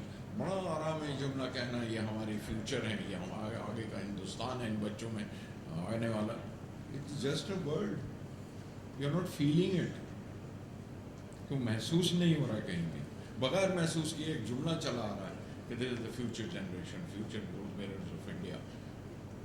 अरे आपकी इंटेलिजेंस है नहीं, वरना हट जाइए. The generation will take over, do it very well. But you are not doing anything. You are not handing over anything. जब पूछते हैं मुझसे आप इस जनरेशन के लिए क्या एडवाइस दें, तो मुझे लगता है कि मुझसे पूछते क्यों हैं? Am I worthy of it? क्योंकि जो हिंदुस्तान देख के आए थे, जिससे बेहतर देने का इरादा था, वो तो हमने दिया नहीं इन्हें. गिल्टी तो हमें, जितना करप्शन और भ्रष्टाचार आया ये इनकी वजह से नहीं आया, ये हमारी वजह से आया. तो मैं किस मुँह से इनको एडवाइस करूँ? I should take advice from these children. इनको तो एडवाइस करने के काबिल नहीं हुए. तो unless we realize this, we are not playing our role.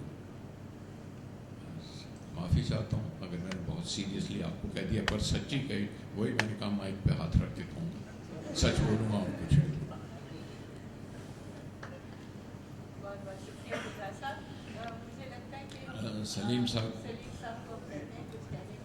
Salim साहब चुप रहे. साहब मंजूर. आई थिंक गुलजार साहब के केस में इम्पॉर्टेंट बात यह है कि जो चीज़ें आप रोज़ देखते हैं उसको जब गुलजार साहब की नज़मों में देखते हैं तो आपका पर्सपेक्टिव बदल जाता है. और वो पर्सपेक्टिव बदलना ही आई थिंक क्रिएटिविटी का हिस्सा है. और उसको अगर आप समझ लें कि जो सरफेस लेवल पर हम देखते हैं और उसके पीछे की जो सच्चाई है उसको देखते हैं और फिर उनके बीच में कहीं एक थॉट आता है, तो वो I think is crucial to Gulzar sahab. The other thing is that consciousness के लेवल पर आई थिंक मैं जब आपकी उम्र का था तो इतने सारे इन्फ्लुएंसेस आपके ऊपर होते हैं ऑन अ डेली बेसिस कि उसके बीच में अपनी विजन या अपना पर्सपेक्टिव बनाना थोड़ा सा टाइम लेता है. But if you try then you start seeing things differently. And I think वो डिफरेंटली देखना is the initiation of the whole. Because if there are two words, one is sensibility, one is consciousness. So if you somewhere get clear on these two, then creativity will follow, I think, because your sensibilities get shaped and your consciousness allows you to see things in a different perspective, and between the two you start and I think Gulzar Sahab was very blessed to have this at a very early age. So right from his first song, मोरा गोरांग लैले मोहे श्याम रंगले. To see the relationship, like I would request him to just take example of one song and describe how he alters and uses the character's point of view to say something, and then behind that there is another layer which is coming to you. So I think एक गाने का अगर आप कोई ऐसा example लें जिससे इनको ये बताएं कि गोरांग लेले की मिसाल ले लें कि उसमें वो कैरेक्टर क्या सोच रहा है, दूसरा कैरेक्टर क्या सोच रहा है, और उसको आपने किस तरह से अल्फाज में रखा, सारी उस सिचुएशन और उसको रखते हुए. तो I think somewhere they will understand कि within the limitations we are a creative, क्योंकि वो कमीशन काम है, वो एक ऐसा काम है जिसमें 4 लोगों की रिक्वायरमेंट्स आपके सर पर आकर बैठ जाती हैं.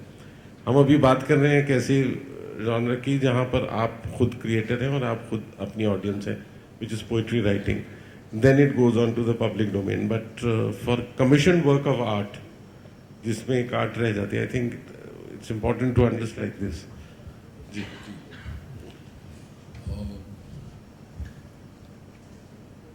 मैं सलीम साहब के साथ अब क्योंकि एक और चीज़ सीख रहा हूँ, थिएटर, और बड़ा बामानी बामकसद थिएटर कायम करना और उसमें चलते रहना, वो सलीम साहब की बहुत बड़ी अचीवमेंट है. बहुत बड़ा अचीवमेंट को क्या कहेंगे उर्दू में? वो बहुत बड़ा काम है जो वो कर रहे हैं. बहुत मेहनत से ये देखते हैं कि उनका अगर मकसद होना कहें तो मतलब जो कौन सा ताजमहल का टेंडर और ये सारा, उसमें भी मानी खेज बातें हैं, मानी खेज है, मकसद है वो ड्रामा और प्लेज. और उसमें बड़ी बात ये है कि आपके शऊर में रहती हैं ये सारी बातें, आप कॉन्शियस रहते हैं इस बात के कि जो कह रहे हैं उसका कोई मकसद है, बग़ैर मानी कोई मजाक भी नहीं होता, कोई उसका लतीफ़ा भी उनके थिएटर में अगर मिलता तो उसके मानी ज़रूर मिलते हैं. और इसलिए ये कई बार सवाल कर चुके हैं मुझसे इस बात का कि आप कमीशन काम में वो भी फिल्मों में कैसे कर लेते हैं. हालांकि ख्याल ये था कि आज एक दिन ऐसा हो जब फिल्म का हम जिक्र ही ना करें, लेकिन अब सलीम साहब ने जिक्र कर दिया तो मैं बच नहीं सकता, उससे एस्केप नहीं कर सकता कि ये कमीशन काम में है. जब आपको कहते हैं कि इस जगह पे गाना लिख दीजिए आप, ये तो बड़ी चीज़ ये है कि वो ज़्यादा मुश्किल है नज़्म लिख लेने से. नज़्म मैं अपनी मर्ज़ी से और अपनी ज़बान में लिखता हूँ और जो महसूस करता हूँ वही लिखता हूँ.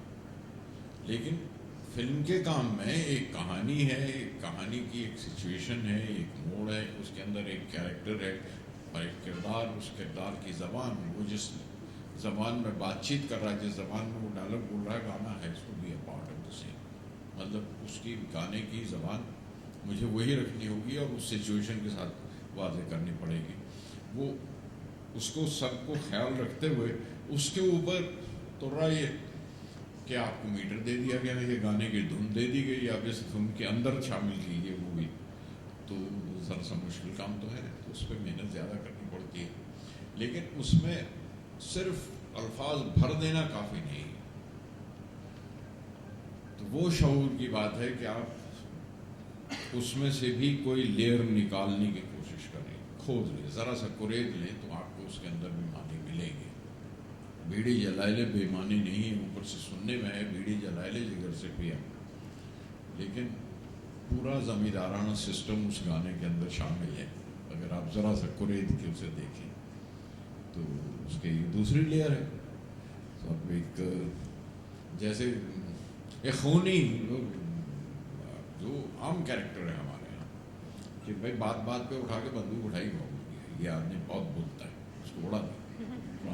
उसने शराब पी ली बहुत, और शराब पीने के बाद उसका गाने को नहीं चाह रहा या नाचने को नहीं चाह रहा, तो वो आएगा तो उसी की ज़बान में लिखना पड़ेगा कि गोली मार भेजे में भेजा शो करता है. तो उसके मानी है और वो गाने के अंदर पूरे मानी है. इस बात पे तकलीफ थिंकिंग की है. गोली मार भेजे में भेजा शोर करता है, और उस जगह मैं अगर ये लिख दूँ कि हर एक बात पे कहते हो तुम कि तू क्या है। हाँ, तो नहीं चल सकता ना।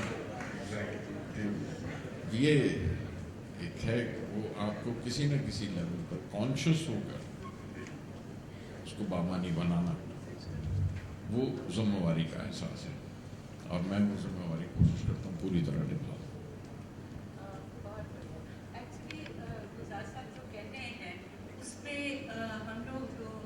सिर्फ ह्यूमैनिटीज़ में ही नहीं, साइंसेज में actually we say we need to bring scientific temper to humanities, कहते हैं ये बात। और और दूसरी तरफ भी बात करते हैं the other way around, that technology needs to have a human face. तो जो आप ये कह रहे हैं बात, इसमें बहुत मायना निकलता है हम सब लोगों के लिए। वो ये कि टेक्स्ट के साथ कॉन्टेक्स्ट होता है, और वो जब तक एनालिसिस ना हो और उसका बड़ा डीप थिंकिंग करके क्रिटिकली एग्जामिन ना करें, चाहे वो फिज़िक्स में हो या केमिस्ट्री में हो या हिस्ट्री में हो, ये बहुत ज़रूरी है। तो आप जो लिखते हैं, चाहे वो फिल्म के लिए गाना हो या कहीं कोई और टेक्स्ट हो, बच्चों के लिए हो या कुछ भी, उस जो टेक्स्ट बनता है तभी जब कॉन्टेक्स्ट को पूरा ओनिंग, जब कॉन्टेक्स्ट की ओनिंग हो, तो वो क्रिएटर के लिए उतना ही ज़रूरी है जितना रिसीवर के लिए। जो रिसीव कर रहा है उसको भी कॉन्टेक्स्ट समझना, बट वो टेक्स्ट से शुरू करके कॉन्टेक्स्ट तक पहुंचना होता है। तो इसी को हम क्रिटिकल थिंकिंग, एनालिटिकल थिंकिंग उसमें डालते हैं। तो ये एक जो नज़रिया है, और आपने जो बात कही क्रिएटिविटी की, कि हमने जो कुलिये बना रखे हैं कि ये फिल्मों के लिए लिखना है, ये बच्चों के लिए लिखना है, या ये बड़ों के लिए लिखना है, ये कुलिये बन गए हैं। इसलिए अगर मैं अपने आप को भी कह रही हूँ कि वो ये है कि अगर मैं कहती हूँ मैं पोइट्री लिखने बैठी हूँ, तो मेरे दिमाग में इजीली मैंने कह दिया है कि मैं बच्चों के लिए नहीं लिखती हूँ। तो ये बड़ी अजीब सी बात। तो कैसे to get involve in everything. तो लम्हे वाली जो आपने पढ़ी है, जो कविता नज़्म पढ़ी है, उसमें यही एक, अगर हम टीचर्स जो मैसेज ढूंढ पाएँ, तो वो यही है कि हर पल में वो चीज़ है, उसको वो खोज लें तो वो मिल जाती है। If you are a seeker, you have to be a seeker. आपने ना कहते हुए भी बहुत कुछ सिखा दिया। अब हम लोगों को टीचर कहते हैं, लेकिन आपको तो पता है कि गुरु हैं आप इस चीज़ में। तो अब कुछ बच्चों ने नाम दिए थे अभी अभी, और मेरे पास आए हैं, जैसे धीरज कुमार कुछ पूछना चाह रहे हैं। धीरज कुमार, जैसे मेरे आधे सवालों का जवाब सुकृता मैम से मिल गया, क्योंकि उन्होंने जो प्रश्न पूछे उसका उत्तर आपने। अभी के जो दशक में कविताओं की भाषा और भावों का जो गंभीरता में जो परिवर्तन आया है, ऐसे परिवर्तन क्या सकारात्मक हैं, या समय की का यही आवाज़ है कि यही मांग है? इस पर आप क्या कहना चाहेंगे? और जी नहीं, जो बदलाव आया है ज़बान में, लैंग्वेज में, जो कविताओं की ज़बान में, वो अगर आपकी आम बोलचाल की ज़बान नहीं है तो वो उसके ऊपर डाला गया, थोपा गया है। मैं यही बात पहले कह रहा था कि मुझे कविता महसूस होती है आपकी रोज़मर्रा की ज़बान ही में, जिस ज़बान में बात कर रहे हैं मैं उसी ज़बान में कह सकता हूँ, बजाय इसके कि मैं उसके ऊपर एड़ियाँ उठा के थोड़ी सी 2 ईंटें रख के उसके ऊपर खड़ा होकर अब बात करूँ। उसकी ज़रूरत नहीं पड़ती। अगर आप कम्युनिकेट करना चाहते हैं तो उसी ज़बान में कम्युनिकेट कीजिए जो ज़बान आपकी कम्युनिकेट करती है, लोगों से पहुंचती है, जो वो समझते हैं। और अगर आप कहना चाहते हैं, हाँ ये ज़रूर है, अगर आप कोई रसीद रख जाना चाहते हैं तो आप अपने हिसाब से एक रसीद लिखिए और रख जाइए कि आप इसे पढ़ें तो देख लीजिएगा कि ये रसीद है, इसमें इसके मतलब क्या। तो वो अपनी अपनी अप्रोच की बात है। मुझे लगता है एक कवि को आवाम के साथ शामिल होना चाहिए और आवाम के साथ गुफ्तगू करनी चाहिए, उनसे बातचीत करें और या उन्हें कहे, उन्हें बताए, और उन्हीं की ज़बान में। जैसे आप बच्चे से बात करते हैं, बच्चे से खामखा तो तुतलाते नहीं ना, आप कोशिश करते हैं ताकि बच्चे के लेवल पे 2 साल का बच्चा और तरह बात करते हैं और 10 साल के बच्चे से अलग तरह बात करते हैं।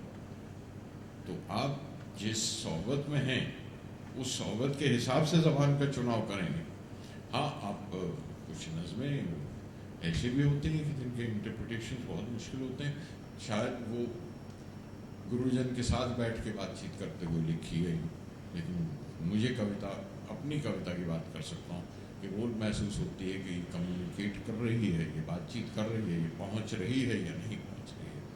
तो कोशिश ये होती है मेरी कि मैं आप तक, हाँ कुछ जैसे लम्हों की नज़में पढ़ें, अब वो लफ्ज़ उसमें कोई मुश्किल नहीं है, कोई लफ्ज़ मुश्किल इस्तेमाल नहीं किया, लेकिन उनकी अरेंजमेंट ऐसी है कि मैं बात एक और लेवल पे कर रहा हूँ कि उस लम्हे को छीलें तो उसकी नाभि में आपको पूरा काल मिलेगा, है ना। तो इसको बड़े ध्यान से पढ़ के, तो सारे फ्रूट तो केले की तरह नहीं छीले जा सकते ना, तो आराम से काटने पड़ते हैं। तो कुछ ऐसे कविताएं में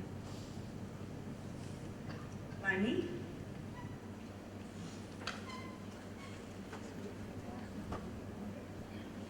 सर आधे सवालों का जवाब आप वैसे दे चुके हैं। मेरा प्रश्न ये था कि जैसे आपको कोई फिक्स्ड पैरामीटर्स दिए जाते हैं लिरिक्स लिखने के लिए, उन फिक्स्ड पैरामीटर्स के अंदर जो क्रिएटिविटी लाई जाती है, उसके बाद उसमें जो एजिटेशन होती है, क्या वो हमेशा रहती है या कुछ समय बाद उसकी आदत पड़ जाती है? एग्जैक्टली सवाल नहीं समझ में आया, आप समझ। बेसिकली वो वही क्वेश्चन वही है, वही मुद्दा वही है कि आपको एक वो फ्रेमवर्क दिया जाता है जब गाना लिखने के लिए, तो उससे क्या दिक्कतें आती हैं बेसिकली, वो इरिटेशन, और वो क्या आदत पड़ जाती है वैसे लिखने की? Is it a matter of habit then, do you cultivate it? आप फिल्म गानों की बात कर रहे हैं। फिल्म के गाने अगर आप ज़रा सा गौर से देखें तो हम कहते ज़रूर हैं कि ये फलां शायर का लिखा हुआ होगा। अगर आप ये देखें कि हैदर लिखा हुआ और उसके बाद वो कौन सी पंकज जी वाली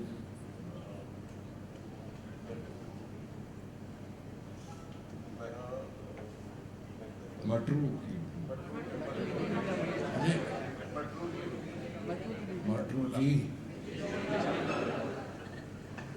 मटरू की बिजली के मंडोर और हैदर, अगर इस दोनों फिल्मों में एक ही शार लगे तो फिर मेरी कमी है ना। अगर कहानी अलग है, सब्जेक्ट अलग है, किरदार अलग है, और आपको फिर भी लगे कि नहीं ये तो उसी शायर का लिखा हुआ है, वो पढ़ लें आप अलग बात है, लेकिन उन दोनों में मेल तो कहीं नहीं होना चाहिए। और इतना ध्यान मुझे स्क्रिप्ट की वजह से रहता है, यही बात मैं इससे पहले कह रहा था कि किरदार के हिसाब से मुझे चलना होता है और ये ज़रूरी है। और आपका अगर ये पेशा है, ये काम है, आपके रोज़ की प्रोफेशन है, तो फिर आपको रियाज तो करना भी पड़ता है, और नहीं है तो करते करते रियाज हो भी जाता है ना। जैसे डॉक्टर वो आपसे बात करते करते भी नब्ज के वो अपने देख लेते हैं कि इसकी धड़कन ठीक चल रही है कि नहीं चल रही है, वो 1 2 3 4 करके गिनते नहीं है ना। आपसे बात भी कर रहे हैं और देख लेते हैं, नहीं थोड़ी बीपी आपका देखना पड़ेगा। वो रियाज की बात है कि इसमें कितनी प्रैक्टिस की हुई है, कितना मुश्किल की हुई है। तो वो इतना करते रहते, 50 साल तो हो गया बेटा, अब मैं 50 साल से लिख रहा हूँ तो यही कर रहा हूँ। तो आप जब शुरुआत करेंगे तो आपको वक्त के साथ साथ आदत हो जाएगी इसकी, और आदत के बावजूद उसका रिगर है, उसके लिए काफ़ी ज़्यादा स्वेटिंग करनी पड़ती है, तो क्रिएटिविटी की ज़रूरत है। बगैर मेहनत के नहीं होता। आपको सहल लगता है, उस सहल ज़बान तक पहुंचने के लिए काफ़ी सफ़े खराब होते हैं, तब जाके आप वो सहल एक लाइन बना देते हैं,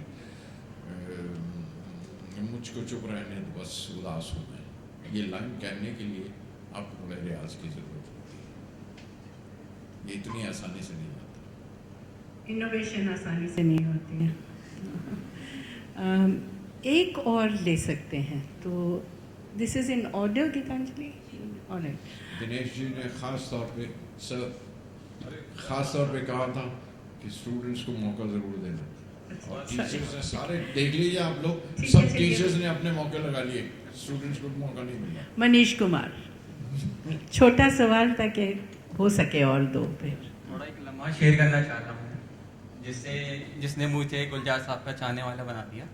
तो मैंने स्वामी विवेकानंद जी के ऊपर एक डॉक्यूमेंट्री बनी थी, तो उसमें आपने एक सॉन्ग लिखा था, जिसके सॉन्ग लिखा था उसके लिए, डॉक्यूमेंट्री स्वामी विवेकानंद जी के ऊपर। तो उस मतलब उसके जो लिरिक्स थे उसने मुझे आपका चाहने वाला बना दिया। मैंने बहुत पहले नाम सुन चुका था आपका, बट वो गाना सुनने के बाद मैं चाहने वाला बन गया आपका। तो उसके बोल ये थे कि बिना प्रेम धीरज नहीं, विरह बिना बैराग, और बिना सतगुरु मिले न भगवान। तो और नैना नी भर लाई हैं रहत बसे निस जाम। तो ये इसके बोल मुझे बहुत पसंद आए। और अब मेरा क्वेश्चन ये था कि वो उस समय 80 के दशक में लिखा था आपने, और अभी जो फिल्म आई थी शाहिद कपूर की कमीने फिल्म, तो उसमें एक गाना था, आजा आजा दिल निचोड़े रात की मटकी फोड़े, और कोई गुड लक निकाले आज गुड लक को फोड़े। तो मुझे इसका कंटेक्स्ट आपसे पूछना था कि वो एड्स के खिलाफ लिखा हुआ था, अगर आपको याद हो पूरा सीन एड्स के खिलाफ, आई थिंक वही गाना एड्स के लिए वो, बल्कि उसमें सिंबल दिखाया था कुछ कैरेक्टर ने पहने हुए थे वो, तो that was against the AIDS की बीमारी। I don't know if you have talking about the same.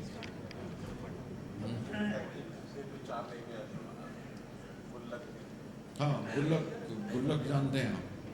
रात को अगर मैं मट्टी की गुल्लक समझ लूँ कि ये नाइट वो गुल्लक जिसमें आप रेजगारी जमा करते हैं, जिसमें तारे और चांद जमा हैं, चलो इस रात की मटकी, इस रात हाँ इसकी मटकी और इसकी गुल्लक को फोड़ें और उसे खोलने दें ताकि यहीं से सुबह निकलने वाली है। तो उसको गुल्लक बना लिया। आरुषि कपूर, टाइम होता तो हम बात करते आपके प्रोजेक्ट आरुषि पर। नहीं, वो बात तो एक गज़ल के दो शेर हैं, चांद होगा ज़मीं की बात करो, हमसे उस महजबीं की बात करो, बात तुम पर ही ख़त्म होती है, हमसे चाहे कहीं की बात करो।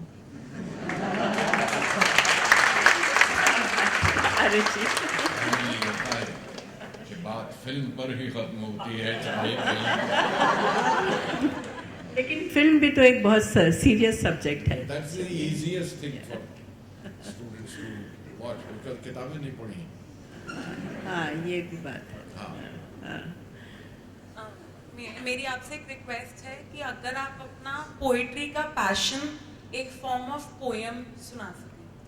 अगर सुना दूँ? हाँ। सुना दूँ। किताबें सुना दूँ? नहीं, पोइट्री का passion in the form of poem, चलिए, इंशाल्लाह। It's about poem, but I'll read 2 poems for it. Only then it will complete the answer.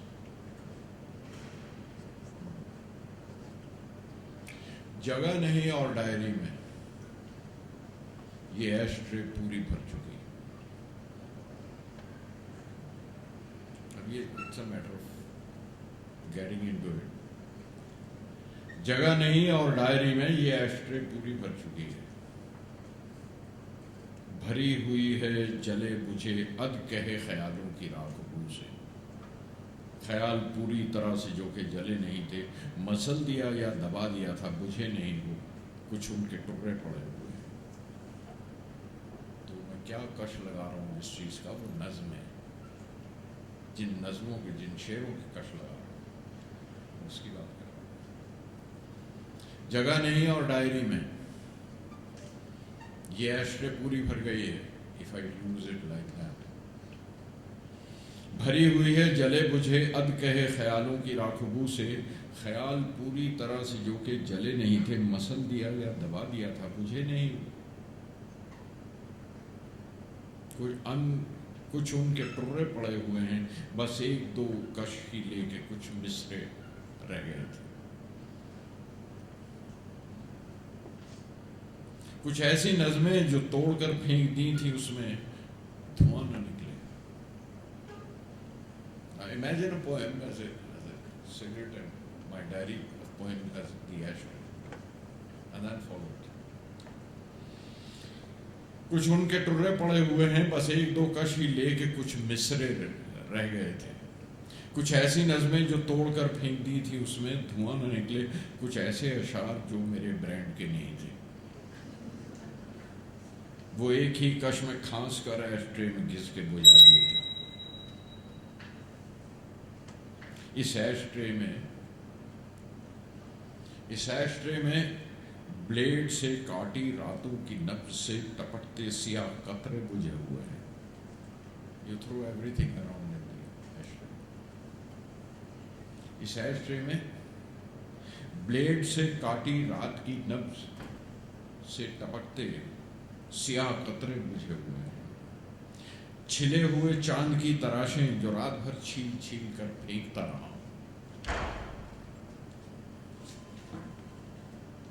घड़ी हुई पेंसिलों के छिलके ख्याल की शिद्दतों से जो टूटती रही हैं, वो लिखते हुए जोर से टूट जाती है। घड़ी हुई पेंसिलों के छिलके ख्याल की शिद्दतों से जो टूटती रही हैं। इस एस्ट्रे में हैं तीलियां कुछ कटे हुए नामों नंबरों की, जलाई थी चंद नज़में जिनसे, तीलियां जिनसे कुछ नज़में जलाई थी। इस एस्ट्रे में हैं तीलियां कुछ कटे हुए नामों नंबरों की, जलाई थी चंद नज़में जिनसे, धुआं अभी तक दिया सिलाई से झड़ रहा है। उलट पुलट के तमाम सफ़ों में झांकता हूँ, कहीं कोई टुर्रा नज़्म का बच गया हो तो उसका कश लगा लूँ। तलब लगी है ये एस्ट्रे पूरी कर गई है।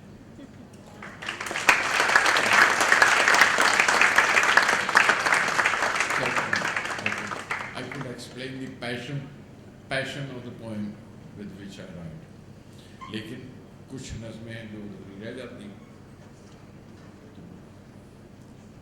वो So I'll read out this, ये सुनिए। अधूरी नज़्म रखी है, लेकिन वो नज़्म जो पूरी नहीं। How would I describe it?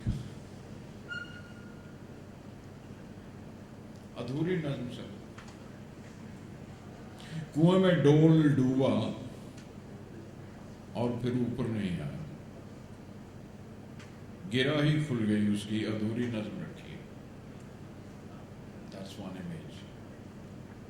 कैसे अधूरी रह गई? वो डोल डाला था, निकालने से पानी भर के निकालने से खुल गया, तो वो डोल ही रह गया, तो वो नज़्म अधूरी रह गई। कुएं में डोल डूबा और फिर ऊपर नहीं आया, गिरा ही खुल गई उसकी अधूरी नज़्म रखी है।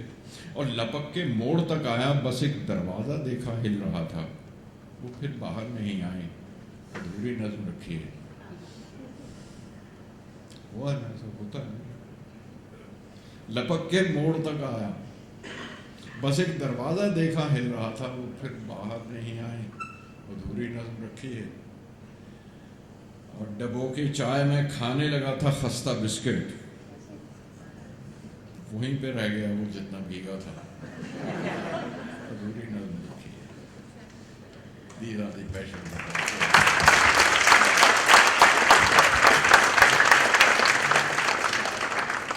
ऐसे लगता है जैसे चलते चलते पोएम हो गई, लेकिन इसके पीछे बहुत पढ़ाई, बहुत एक्सपीरियंस, बहुत सी किताबें, बहुत सी शख्सियतें जिनका असर इन पर बहुत ज़्यादा है। तो इसलिए ये मत समझिए कि चलते चलते हो गई, लेकिन ये क्रिएट करना एटमॉस्फेयर कि चलते चलते हो गई किसी भी पावरफुल क्रिएटिविटी की निशानी है।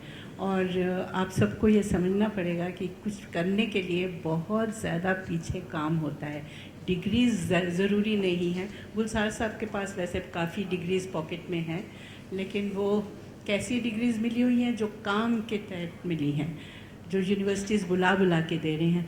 वैसे तो शायद आप मैट्रिकुलेट ही हैं, मैट्रिकुलेट ही हैं शायद।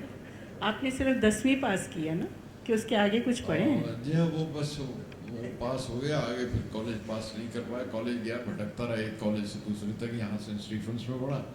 फिर वो घर वालों ने कुछ डिवीज़न हुई फैमिली की, तो उसमें मुझे किसी और में मुंबई वालों ने समझा शायद एक्टर बनने आया होगा, तो उस वक्त हर लड़का जब उस उम्र में मुंबई पहुंच जाते हैं वो सोचते थे ये घर से भाग के आया होगा। लेकिन I was sent to my elders there who live in Bombay, और बस फिर उसके बाद पढ़ाई पूरी नहीं कर पाया और ये ख्वाहिश रही दिल में हमेशा। मैं पढ़ गया होता तो पढ़े लिखों में तो शामिल होता। ये ख्वाहिश रही वाकई, और बहुत बहुत अरसे तक, बहुत सालों तक ये मुझे कॉम्प्लेक्स रहा कि मैं पढ़ा लिखा नहीं। मैंने, हालांकि मेरे सारे भाई बाकी पढ़े लिखे हैं, ग्रेजुएट्स हैं, तो ये ख्वाहिश बहुत बहुत बरसों तक रही। उसका नतीजा ये था कि मैं बल्कि ज़रूरत से ज़्यादा पढ़ता रहा। बड़े भाई की किताबें जिन्होंने एमए किया था हिंदू कॉलेज से, यहाँ से, उनकी किताबें मुझे रटी हुई थी सारी, इतनी पढ़ी था तो कहते थे, लेकिन मैं पढ़ाई मुकम्मल ना कर पाया तो डिग्री नहीं मिली। मुकम्मल तो होगा ही नहीं कभी, आपको आप जानते हैं। बहुत बहुत शुक्रिया गुलजार साहब, बहुत ज़ोर से ताली।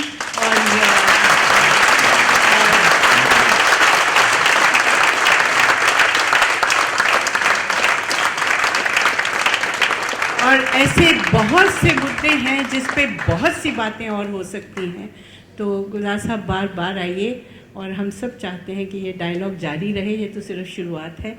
और मैं ask the honourable vice chancellor to now pitch in a little bit. हमेशा कहता हूँ कि आप जब कहेंगे बुला लीजिएगा मैं आ जाऊँगा। हालांकि जिस ज़बान में कहता हूँ मैं वो कर नहीं सकते। मैं वो मैं इनसे कहता हूँ कि जब भी आप सीटी बजाएंगे मैं आ जाऊँगा। मैं उन्हें सीटी बजाते हुए देख नहीं सकता कि वो सीटी बजा रहे हैं। वो अजीब लगता है कि मैं रिक्वेस्ट सीटी बजा रहे हैं, कैसे आ रही है। लेकिन आप जब सीटी बजाएंगे मैं आ जाऊँगा।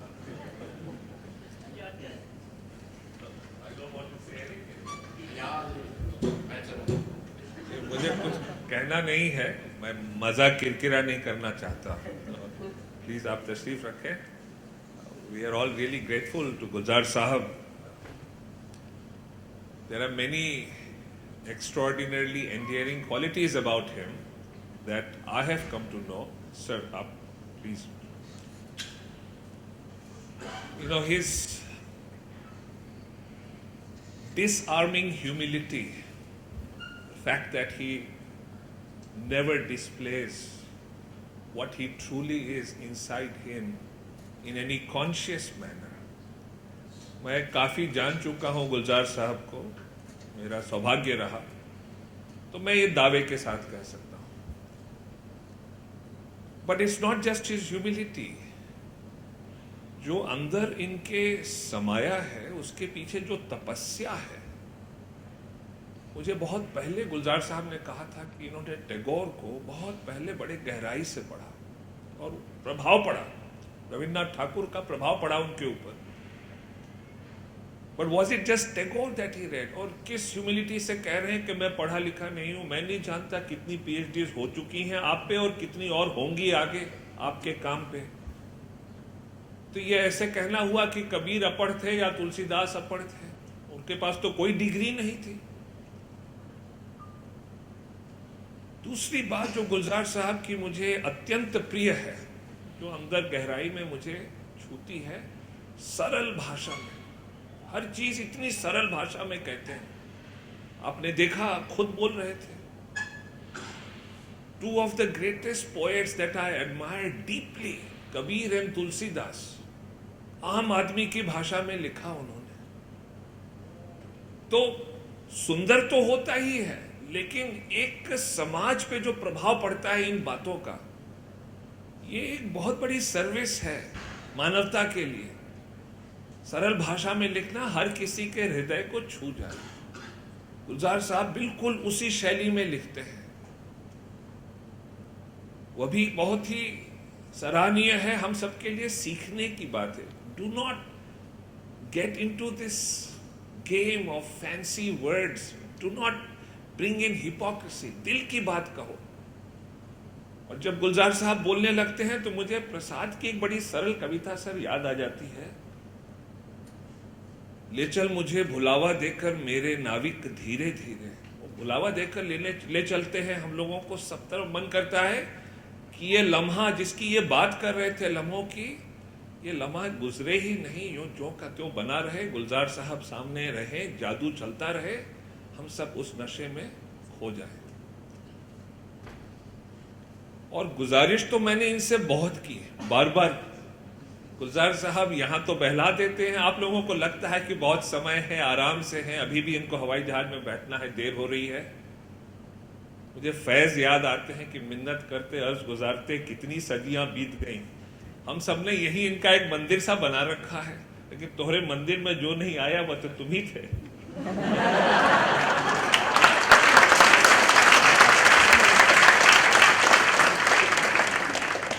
तो और मैं ज्यादा नहीं कहूंगा। आखिर में फिराक ने एक बार महफिल में कहा था, भरी महफिल थी और फिराक कह सकते थे ये सब, फिराक ही थे कि आने वाली नस्लें तुम पर नाज करेंगी हम वतनों, जब उनको ध्यान आएगा कि तुमने फिराक को देखा था। तो यहाँ मैं ये कहना चाहता हूँ इन बच्चों से कि जब लोगों को पता चलेगा कि आपने गुलजार साहब को देखा तो आप पे भी वो लोग नाज करेंगे। इसका ख्याल रहे। ज़रूर यहाँ से कुछ न कुछ अच्छी गहरी बात सीख कर हर कोई जाएगा। आपने इन बच्चों के साथ इतना वक्त दिया, हम लोग शुक्रगुजार हैं और इसी तरह सिलसिला बनाए रखिएगा। बहुत बहुत शुक्रिया।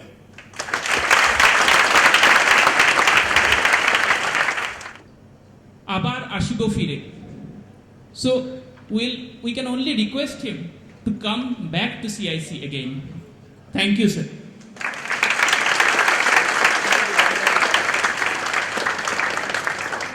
And I'll also request VC sir to have a small memento gifting to us.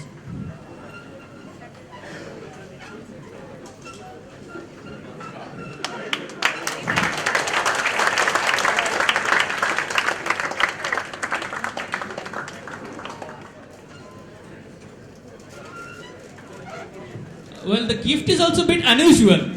We are not gifting him any shawl or something. It's a sketchbook. He now doodles. So we are giving him a small sketchbook and some kesar from Kashmir, thanks to Mead. And also our CIC notebooks. Thank you. जी बहुत बहुत शुक्रिया। और आप देख रहे हैं मेरे मास्टरों ने, मेरे टीचरों ने मुझे कापियाँ दे दी हैं कि होमवर्क करके आना अगली मैं जैसा अपना होमवर्क करके आऊँगा। बहुत बहुत शुक्रिया। और आपसे मिलकर बड़ी तसल्ली होती है। और ये मैं जानता हूँ कि आपसे वादा किया है मैं जब भी बुलाएंगे आ जाऊँगा, और मैं आ नहीं पाया, लेकिन उसकी वजह ये भी है कि आपने सीटी नहीं बजाई थी।